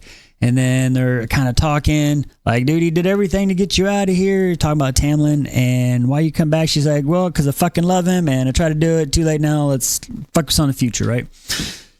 Anyway, the guards come. So Lucien bounces quicker than lickety split, right? And a couple days or so go by, and then all of a sudden the ACOTAR, the ACOTAR, whatever the fuck it is, the ACOTAR grabs her and yeets her back up in front of the queen, and on her way to the throne room, she's trying to like remember the pathway, right? Like, okay, there's a funky table, there's a corridor, there's a double big crack that looks like a set of boobies in the ceiling or some shit, like all these like different things. So anyway, so she gets there, and this is where Amaranthia, the evil chick, gives her the riddle. I don't remember the riddle. My first instinct is the answer to the riddle is love, and she should know that, but I think she is looking out a window and doesn't realize it. She's too close to the situation. Like, she sees what she wants and it's right there, and she's looking out the window, but she can't get through it because she won't take a step back and realize she's in front of a window and she has to lift it up. But the whole book is about love, like and being betrayed by love. So that's where my mind goes. Like, Amaranth's sisters died because she loved the human. She liked Tamlin saying no, so she can't have love. Like, to break the curse, they had to say I love you, and the hatred and the love. So that's where my mind goes to it right now. Currently it could change, but that's what I'm given, especially how the author is having Feyre talk about poisons and things like that, trying to throw us as a reader off, I believe. Not 100% sure, but like I said, that's where my mind's going. If I was Feyre at this current moment, I would wait to see what the first challenge is, and then if it's like I gotta fight like a fucking Cerberus or like a 3-headed Hydra or some shit or something that I know there's absolutely no chance at all, I'd be like, all right, how do I answer the riddle? I just say the answer to the riddle is, because you said instantaneously, right? All right, cool. And then I'd fucking run into battle, and as soon as the fucking whatever it was about to kill me, I'd just be like, the answer to the riddle is love, and hope it was fucking right, because if not, you're going to die anyway. So there we go. But yeah, that's where we are now. So it's definitely getting hot, getting heavy. Feyre's a fucking badass. I'll give her props. Chapter 36. As I said in the intro, Feyre's a badass. She's dumb, but she's kind of a badass. Let's get into it. So she gets woken up in her cell, and of course I got to give her the old gut punch to say good morning. Fucking assholes. But anyway, so they take her into this big old cave arena opening thing, and she just smells this nasty ass stench of just nasty stench. It's like putrid, rancid shit. It's disgusting. But anyway, she's in there and she sees Amarantha hovering on this platform, got her hand all on Tamlin, and she's just like, that's my man, bitch. You know, Fate was pissed. So, and she sees that ringing, it's like, you know, what's his name? Urine. So, anyway, there's some chitter chatter, and then the comments made like, so Feyre, I heard you're a hunter. And she's like, yeah, I had to learn about you, girl.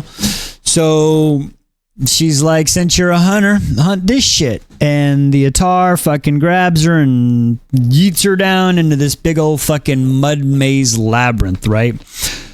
So as she's there, all of a sudden comes around the corner, and we meet what I'm going to suspect is a shit halud, or a shy halud covered in shit, or as well known in this series, a mitten guard worm. It's a big fucking earthworm with teeth, okay? And basically, she finds out that this labyrinth she's in is mud and shit. So, yeah. It fucking smells her, sees her, takes off fucking running. So she's running and fucking, I'm gonna die. And then she sees a little like crack in the wall. So she kind of like slows down and grabs a crack, and she's trying to get through and she can't. And she's like pushing through, and she's pushing, squeezing. And then right before the worm gets her, of course, she makes it through. She's like, ooh, okay, so I made it through. And the worm couldn't make it through. One, it had to slow down. And then two, you know, she's like, okay, cool, I can't come through these walls, right? So she's like, all right, so let me go this way. So she's like, I'm going to take a left. And then she comes up and she's like, I'm going to take a left again. Then she gets this stupid ass idea. We're like, hey, I'm just going to take a bunch of left-hand turns and come up behind it. And I'm like, what the fuck are you going to do when you're behind it? Fucking yell at it, go, don't hurt me. Like, stop, that's a dumb idea. Well, she realizes that when she falls into this big ass pit. So yeah. So she falls into the pit, and as she's trying to get out, she notices some hard objects that are, you know, fucking, let's just get into it. They're fucking bones. She's in the feeding den of the fucking worm. So she's like, how do I get out? Like, she was trying to climb the wall and kept sliding. So now she sees the bones. Like, my first thing is like, I would have tried to like dig a little hole in the wall and like use the step thing. But yeah, so she tries to get out and she can't. So then she digs up some bones, and she takes the bones and she's breaking them on her knee. Now, I'll tell you what, these bones are either really fucking old or she is a fucking badass, because breaking bones, that's not really easy. And I get it, adrenaline, but again, so she breaks it over her leg. They do say it hurts, and eventually after a few times she has to stop, so she starts breaking them on the ground. Anyway, so she takes all these, she takes all these broken bones, and she makes like a big old spike pit, right? And I'm like, yes, the old spike pit trap. So she puts all the bones there, and then she takes some other bones and she makes like a sword and puts some bones in her waist, and then she takes some other bones and she puts them in the wall, and she uses them as like a little step ladder, right? So she climbs out, and then she goes and she gets the worm's fucking attention, right? And she's like, runs over there, and she finds out that the worm is like getting fed by some blue fucking fairies or shit. So she's like, whatever, and she says something, and all of a sudden the fucking worm like disappears, and she's like, wait, what the fuck? And then guess what?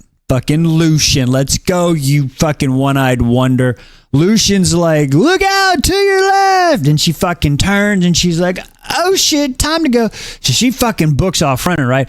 Well, as she was going to find the worm, she remembered her pattern, and like on like there's certain walls that are like U-turns. Like she put bones in there so she could grab onto and help get around, right? So real smart idea. Like Assassin's Creed, like parkour is what I picture. I don't know if she did that, but in my mind, this is how it goes. So she gets the worm chasing her, and she runs around the first corner. She grabs the bone, and I got a little faster, so she's cool.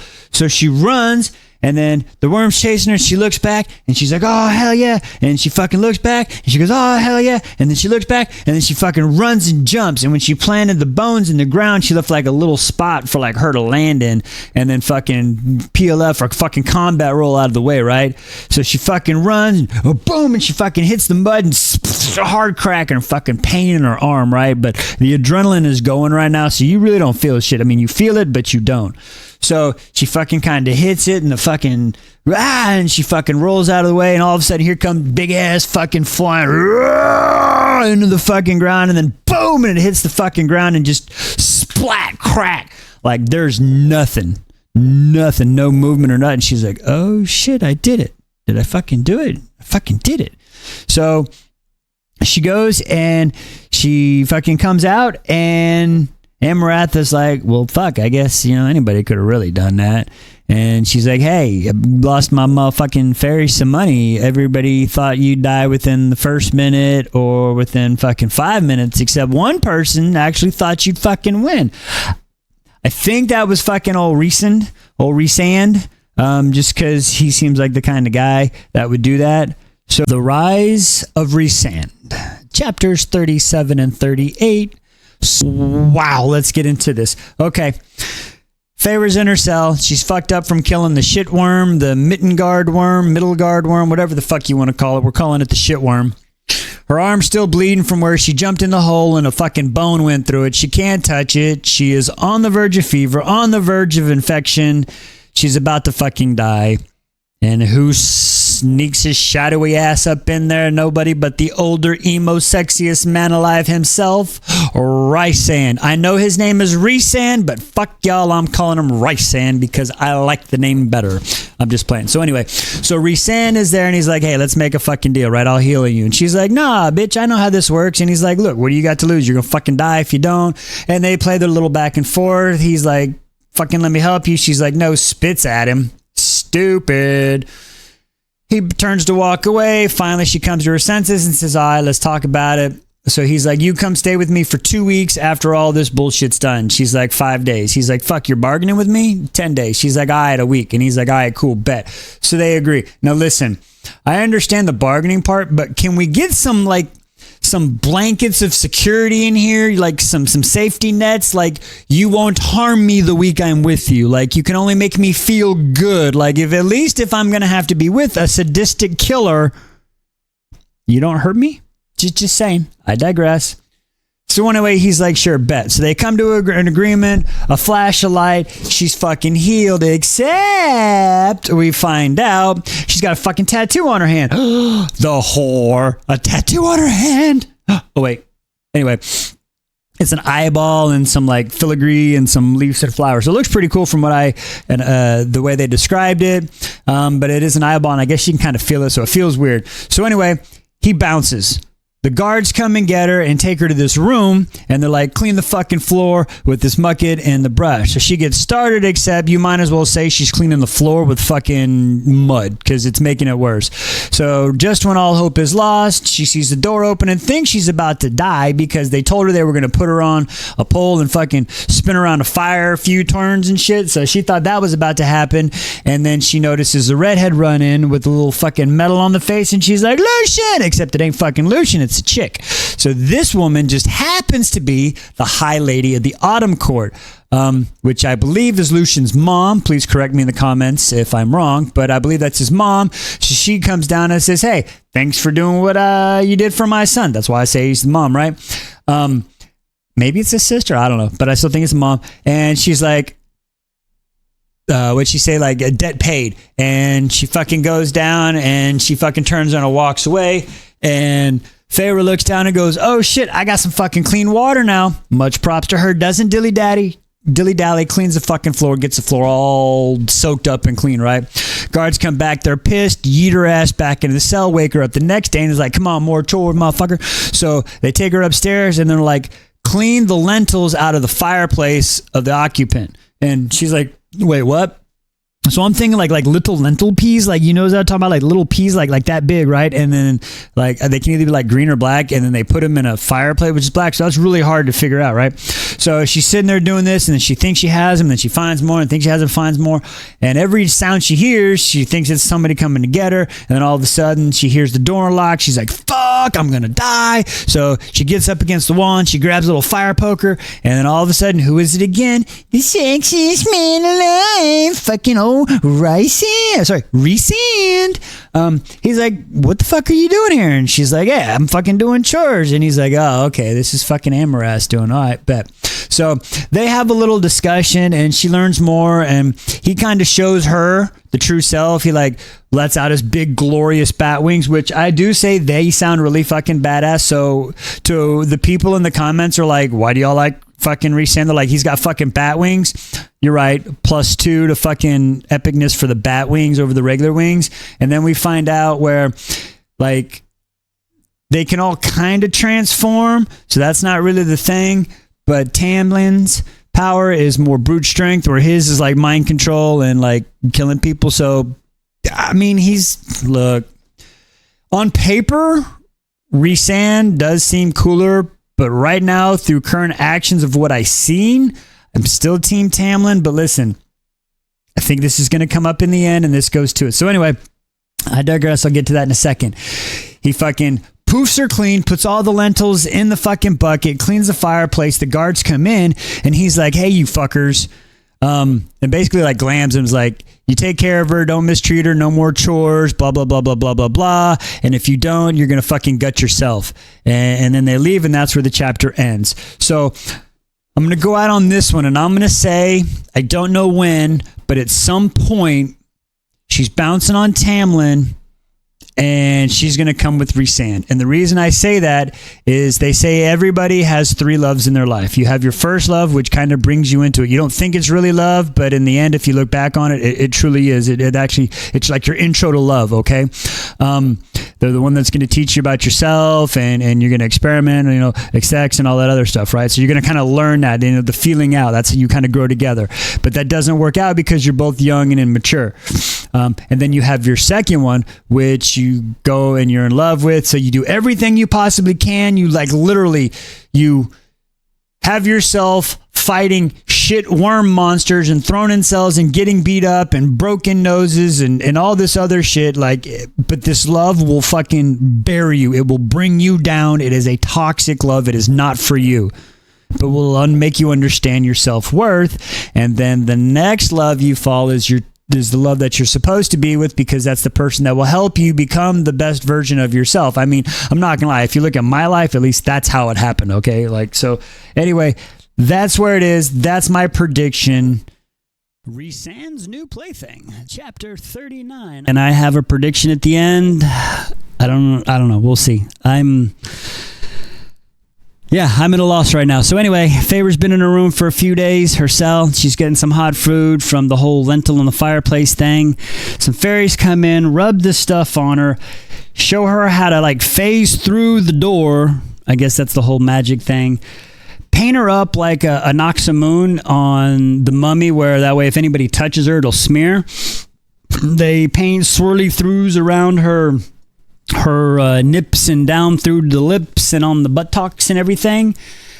And Resand's like, come on, you're my date. And she's like, what the fuck? And he's like, yeah, let's go. So they go in there, they see Tamlin. He fucking just like gives it to Tamlin. He's just like prodding, this is my girl, tells about the whole week thing. And everybody just kind of giggles and laughs, takes her back to a table. He clears the table out. He's like, drink this. She's like, I can't drink the wine. He's like, fucking drink it. So she drinks the wine. And she basically gives him lap dances all night long. It's crazy. She doesn't understand this, though. She wakes up in the cell hungover. He basically Cosby'd her. Sorry, too soon. Anyway, Lucien manages to come in, and she's like, where the fuck have you been? He's like, woman, my back was broke for helping you. And she's like, oh, shit, well, I was about to die. That's why I made the bed. Like, fever, infection, I don't live as long as y'all. He's like, I get it. But listen, my oath to Tamlin is no longer to Tamlin. Like, you fucking saved my life. My oath is to you now. So I'll be here. But might be too late. So he tells her how she's just being like, a little lap dancer, and then that's what's happening. He's like, all right. A couple nights, this keeps going on, and then the next night, same thing, body painted up the nipples, take her in the room. This time when they go in there, everybody's all like crowded around, and he's like, hey, just stay with me, blah, blah, blah. And that's Resand. So Resand walks up, and Amaratha's like, what the fuck is with this dude? Tell me what's up in his mind. So he's like, all right. So he goes around and playing in his mind and shit, and he's like, oh, he tried to escape. He was going to go across the wall to the human realm down south and fucking flee. Nobody else was involved, just was him. And Amaras is like, all right, cool, smash his brain.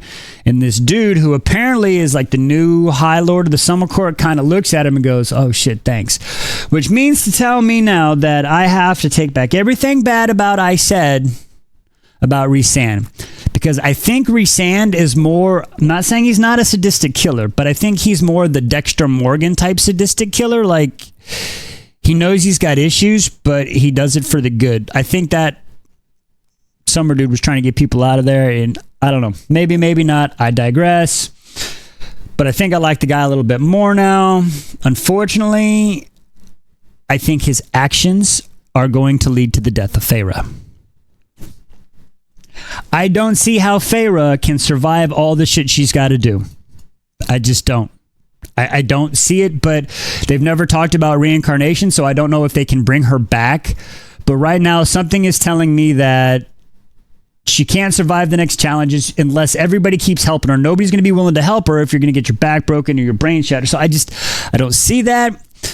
So I just see her doing this fucking noble thing, like, and just fucking selflessly sacrificing herself for everybody somehow, not just Tamlin. Now this becomes Feyre versus the evil fucking fairy queen, and she's going to do something that just saves fucking everybody, and everybody's going to fucking love her. I don't know. That's the only thing I can come up with. We've got like 9 chapters left, so stick with me, see if I'm right, see how bad I'm wrong. I'm actually getting into this. It's pretty scary. It's time for the second task. Chapters 40 and 41. Okay. So like I said, it is time for the second trial of Amarath. She gets escorted down to another room and put up in front of Amarath, who's in a chair just sitting there with Tamlin behind her. And she locks eyes while Amarath is speaking. So apparently she just completely like phases out from what I understand and misses everything that's being said. And then all of a sudden she hears cheering, and then the floor lowers and she's rumbling, and then she's in a big pit, and then she comes to the bottom of this big pit and she looks to the side and she sees old fucking Lucien strapped down to the ground. And then she hears, pull the right fucking lever. Pull the lever, crunk. Wrong lever. Well, if she pulls the wrong lever, they're all fucked. So she's got a 33 1/3 chance. Well, actually, yeah. So, but a 66% chance against her. So, yeah. So, she's like trying to figure out like what, and all of a sudden realizes there's a riddle on the fucking wall. Yes, ladies and gentlemen, there's a riddle on the wall, and the woman is illiterate. She's fucked. So I don't know how deep this hole is, but it's pretty fucking deep, and the whole time it's the painful lowering chandelier, clink, clink, clink, clink, clink, clink, clink, clink, clink, right? And as it's doing this, she's just feeling sorry for herself, trying to figure it out. She looks at Lucien, she looks at the wall, she looks at Lucien, she looks at the wall, she looks up, oh no, it's at the top of the hole. She looks at Lucien, she looks at the wall, she tries to read, there were something about grasshoppers and bouncing. She can't figure it the fuck out. That's all it is. Apparently this thing has come down. I don't know how long it is, but that's all she gets is there were grasshoppers bouncing. And it's coming down her to the point now where like she can feel the heat. So this chandelier is coming down. It's fucking iron and it's hot, and like she's sweating off the brow. It's that close, but all she's got is fucking grasshoppers bouncing because she's literally felt sorry for herself. And I can't read. Like, figure it the fuck out. So anyway, she goes and she comes up with this stupid fucking theory of, oh, it's going to be the second one because that's me and Tamlin, not the first one because that's a bunch of loners like Amarath and all the losers. And then 3 people was me and my sisters living in a cramped house. Really weird theory. So anyway, she goes to pull the second lever and her fucking hand is like, oh, it hurts. And she looks at her hand and the eyeball on her tattoo is like squinting. She's like, no, no. So she goes to pull it and is like, no, it hurts again. And then she goes to the third one and it doesn't hurt. And she's like, huh? She goes to the middle one, oh, it hurts. And back to the first one, oh, it hurts. And she's finally like, I get it. She pulls the third level and it fucking stops and it goes up and she's safe. Yay. And she's all fucking crying and sad and depressed because she realized that she got help and she didn't actually beat it. And she's like, I can't beat it. Like, feeling so like, you fucking just didn't die. Be happy, okay? Like, who cares? You didn't die. And then this is where Rhysand comes in. And he gets in her head and is like, stand up, face her. Don't let her see you cry. Like, literally, I'm not trying to be all crazy, but this is what, most adults, men go through. We put on a smiley face. We don't say nothing. We look at you and we turn around and walk away. She goes back to her room, closes the door and cries her eyes out. Okay. So yeah. And so that's what she literally does. Wakes up a few days later. Rysand comes in, is like, hey, chill out. I won't make you be an escort, tonight. Chill out. So a few days go by. The fairy creatures come and get her to go, like, that are going to be an escort with her and stuff. And they're taking her, and all of a sudden they, like, make her a shadow creature like them, and they sit and hide behind a tapestry, and then they see the ACOTAR talking to some other fucking thing, and they hear some message about how King Hybern is kind of pissed about what Amarath is doing, and he's hearing about this human trials and shit, and basically said, listen, if she don't fucking do the right thing and help this time, he's gonna take away all her fucking powers or some shit. So I don't know. They take her back to the cell after they walk out, and she spends the next few nights just all sad and lonely and drinking and enjoying the drinking and being the escort. And we go from there. Rysand's got a bigger plan. Chapters 42. We finally actually find out the truth about Rysand, okay? So it starts out like any other night. Music, fairies. He's got an old green fairy on his lap doing her thing. Freaking Feyre is sitting there just waiting, and all of a sudden she smells this earthen smell and feels this breath, and she knows it's her Tam.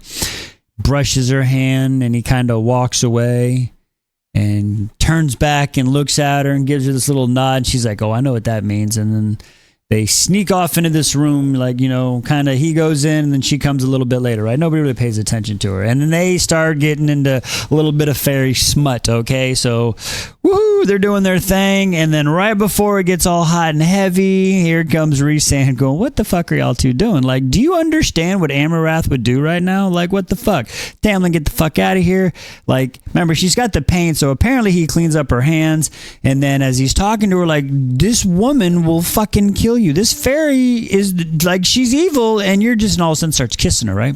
And she's like, what the fuck? And then boom, here she is. Amarath walks in with Tamlin and her fucking croonies, and she's like, oh, what the fuck? And he's like, blah, blah, blah. They have a little conversation back and forth, and then she kind of bounces out. And then Rysand's like, you know what, just Feyre, just go back to your cell for the night. So she goes back to her cell, and she's kind of sitting there just, doing her thing. And Rysand comes back, and he's like, listen, let me explain this to you, okay? And he basically gives her the 411. Like, think of what I'm doing. I only touch you on your wrists and your hips, and Tamlin can see this to know. So if you win this bet, like if you win this trial, and we get our powers back, the strength that Tamlin will have will be able to, like, rip her fucking from limb to limb, okay? Like, this is all I'm doing. He's building this pressure up. It's kind of crazy. So we finally figure out the truth. Like, he even tells her some low down shit where if she were smart, he even says, if you were smart, you could tell Amarath this and have me. Okay? So I take it back.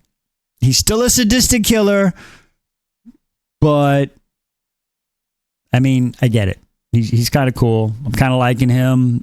At this point, I mean, I kind of like him a little bit more than Tamlin. But anyway, I digress. Let's move on. So anyway, they sit there and kind of have this little talk, and she's like, when you healed me, you could have said I would have been yours and I'd have accepted it. And he's like, yeah, I know, girl. Look at this face. And then kind of bounces out. So it ends off there. Final trial. Chapters 43 through 46. Let's end this mother lover. Okay, so like I said, it's the day of the final trial. She gets pulled into the throne room. Everybody is looking. She's like, what's happening? Amarath is like, super simple. Turn around. She turns around. She sees 3 Fae with bags on their head. She said, it's real simple. Just kill all 3 of them and you're free. And she's like, wait, what? Yeah, just kill him and you'll be done. It's kind of fucked up. So the servant comes over, has a little pillow with some ash daggers on it, and she's like, what the hell? So after some battling back and forth, finally, she's like, I think I can do this. And of course, Amarath adding more fucking twists and turns to the shit, making it even harder. pulls off the hood of the first one, sees this guy as this high Fey guy. She's like, fuck, and fucking hard through the chest. She gets it done. Boom. And she's like, steps back, and everybody's like, oh shit. She's like, fuck, I don't know if I can do this. And they pull the hood off the next one, and it's a girl, and she starts saying the old high prayer, where this girl kind of, you know, she's accepting as like she understands what's happening here, and she's like, it's okay, like saying this higher prayer, like I am ready to go be with the eternal milk and garden and honeys and fairies and holy spirits, like it's cool, I'm ready to come see you. She stabs it in her heart and fucking dies. And it's the third one, and Feyre's like, God, I can do this. So she grabs it, they pull the hood off, and she looks, and who is another more than fucking old Tam. Twist! So here we go. What do? You kill Tamlin, you break the curse, but she's just pretty crazy, right? So what do? Like, what does she do? So she's trying to figure it out, and then all of a sudden she listens, and she's thinking, and doesn't listen, but she's thinking in her head that Allah said, listen to everything. And then this is where we get the flashback, where if it's a TV show, you know, they flash you scenes where, if we remember, they couldn't tell her what was up, but they tried to give her hints, and everything was done for a purpose. Everything that Allah said was done for a purpose. When the doors were left open, when she was eavesdropping, all that was done on purpose, we finally found out. And if you remember back, I know I never actually said it. I will say I didn't pick up on it, but Tamlin has a heart of stone. They said, oh, Tamlin, your heart of stone, your heart of stone.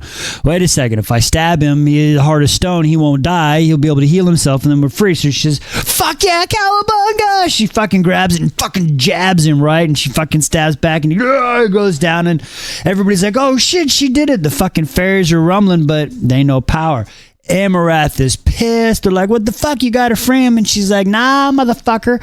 Only if she answered the riddle, it was instantaneous. I just said I would free him. I can keep her here for 100 years. Motherfuckers are kind of booing. And finally, she is pissed. Amarath comes down and starts just beating the shit out of fucking poor Feyre, breaking her body. Like, what the fuck? Tamlin's like, fucking, he's not healing fast enough. Yeah, what happens here? Here comes fucking old Lucien. He comes up, he tries to stab behind him. Nope, doesn't even look. Says, nah, fuck this shit. All of a sudden, she's dying and breaking, and everybody, there's no hope. There's no lost hope. Everything is gone. And all of a sudden, it flashes before her eyes as Amarath is doing her fucking monologue. Once again, folks, if you're an evil person and you're winning, don't fucking monologue. I hate that shit. Anyway, so as she's monologuing, it hits her in the head, and she's like, oh, love is this and this and this. And all of a sudden, the riddle makes sense, and she blurts out, love. The answer to the riddle is love. Just like I fucking said, thank you, point for me. Yes, the Tism wins on this one. And as she falls down, Amarath is fucking pissed, fucking breaks her, fucking kills her. And all of a sudden, she has like this out-of-body experience where I'm assuming Lucien, fucking whole book still can't get this guy's name right. So Lucien is like letting her see what's happening. And fucking Tamlin, as soon as she says it's fucking love, curses broke instantaneously. Everybody's mask. Ting, ting, ting, ting, ting, ting. Tamlin keeps his mask on, goes full fucking beast mode. Roar, fucking just basically turns Amarath into a fucking chew toy, right? Fucking kills her, and then goes back and takes Feyre and is like, oh, my Feyre, my poor Feyre. And then all of a sudden, all the fucking high fae start coming up and is like, and fucking drop something on her, right? Like a little fucking, like a little bright light, just drop it on her, like, for her actions. And then she's seeing this and is like, the day court, the dawn court, the blah blah blah, this court and that court, the winter court and this court. And then Lucien comes up and is like, for all she's done from the night court, drops off, and all of a sudden fucking Feyre's spiritual body fucking goes back into her body, and bright light, and Feyre goes from being a small, penny fucking weakling-ass human, she transforms into a high fae. So she got these longer fingernails, taller body, skin, like, it's just fucking wild, right? So they bring her back alive, and she's like, whoa.